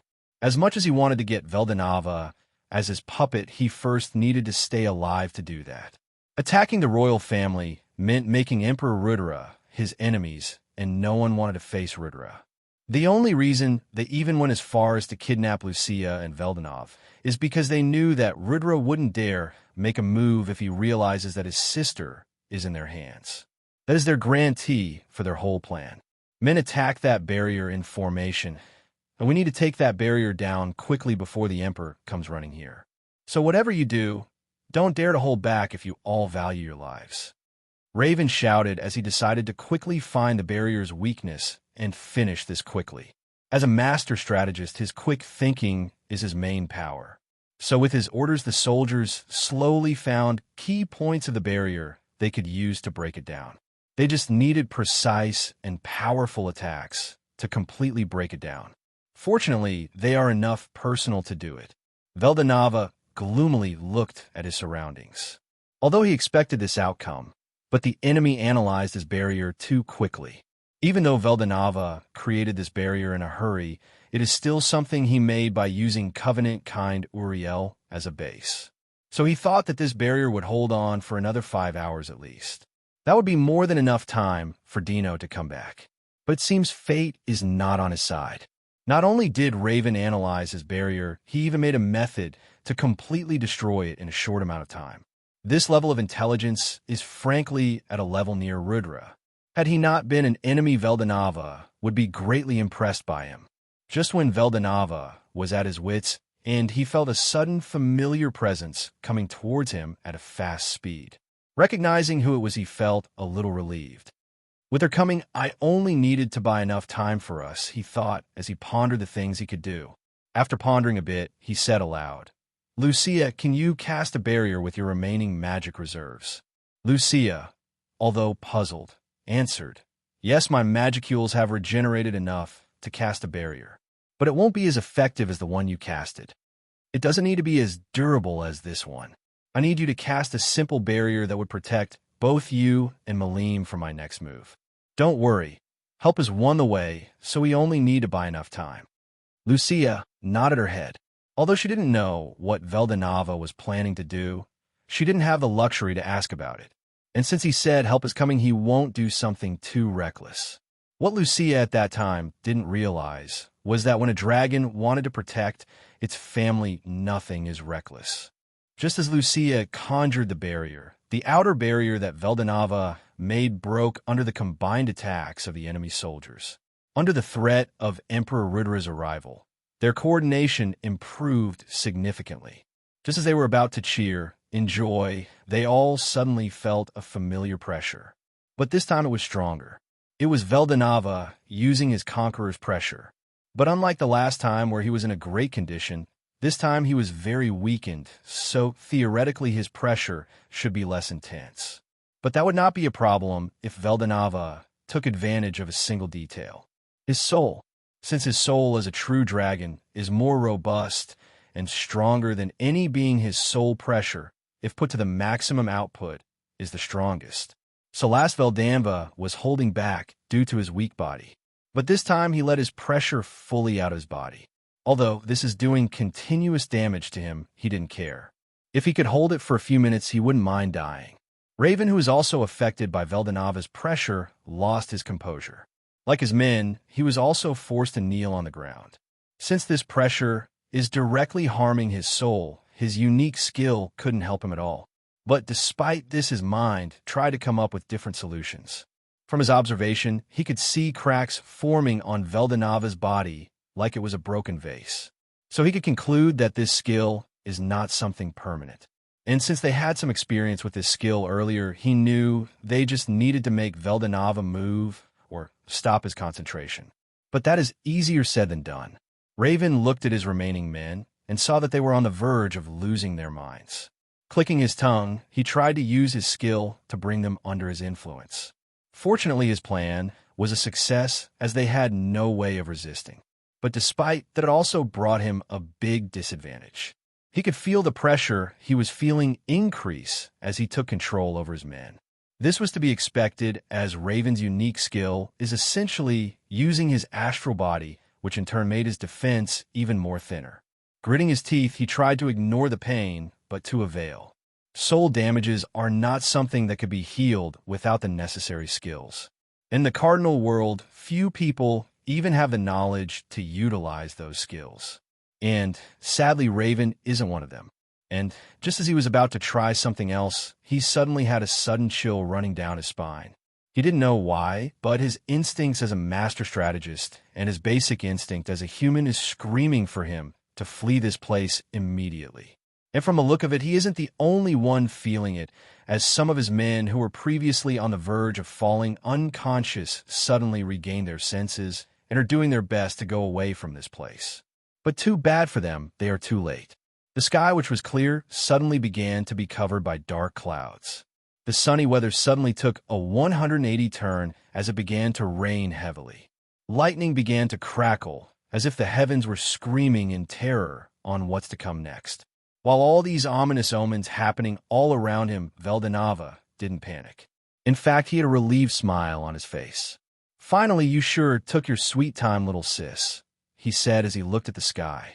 And from the direction he was looking, a huge dragon with dark blue and purple scales began to appear from the dark clouds. It scanned the whole area with its golden eyes. When its gaze locked onto Veldanava and his family, the gaze softened a bit. The dragon glowed, and black smoke began to cover its whole body. The smoke traveled near where Veldanava was kneeling and transformed into a silvery, blue-haired woman. Rimuru looked at his elder brother's condition and realized that his life is not in danger for now. She then looked behind her and found Lucia and Malim inside a small barrier.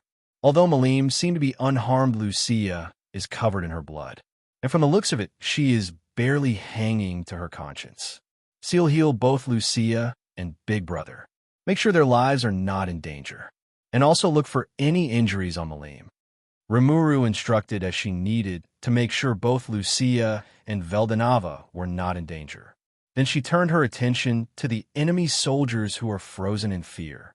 With her hair covering her eyes, she issued another request. "Oh, and lastly, can you make a small illusion around us to block the view? I'm going to let loose for once."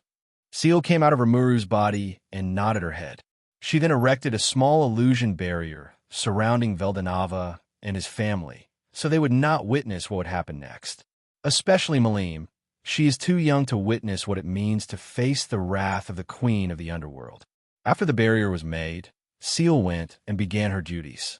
She knew that her master would only calm down after both Lucia and Veldanava are out of harm's way. So the quicker she stabilizes these two, the less likely her master would go on a rampage. Seeing her group's vision being disrupted, Rimuru began to walk towards the soldiers. Although her steps are slow and calm, to Raven and his men, it is like death is coming near them. With every step she took, her pressure began to increase. The barrier that was restricting the usage of magicules was broken as soon as she stepped on the ground. A new one was erected by Ciel to ensure the whole Cardinal World wouldn't be destroyed by her master's overwhelming aura. But even that is barely holding out, as there are numerous cracks appearing everywhere. You know, I'm normally a calm person. Even if you point your blade at me, I wouldn't kill you just because of that. But, Rimuru said while taking the sword that Veldanava used into her hands from the ground. With a casual swing that made the space tremble, she muttered, "When you go after my loved ones, that's when you cross the line." Her sword began to be covered in a dark energy. And unlike the stellar mana, this energy is the opposite. It destroys and devours everything in its path. Known as the most destructive energy of the Cardinal World, turn null energy. "So it's time for you to pay for the consequences," Rimuru said in a cold, emotionless tone. Ruin. It isn't sure who said that, but every soldier, including Raven, obeyed that order as if their lives depended on it. Oh wait, their lives did depend on it. Whenever one of them fell by stumbling or had to push another to advance further, no one bothered to say anything about it. In fact, no one even registered such situations happening. They had only one thought in their minds: run.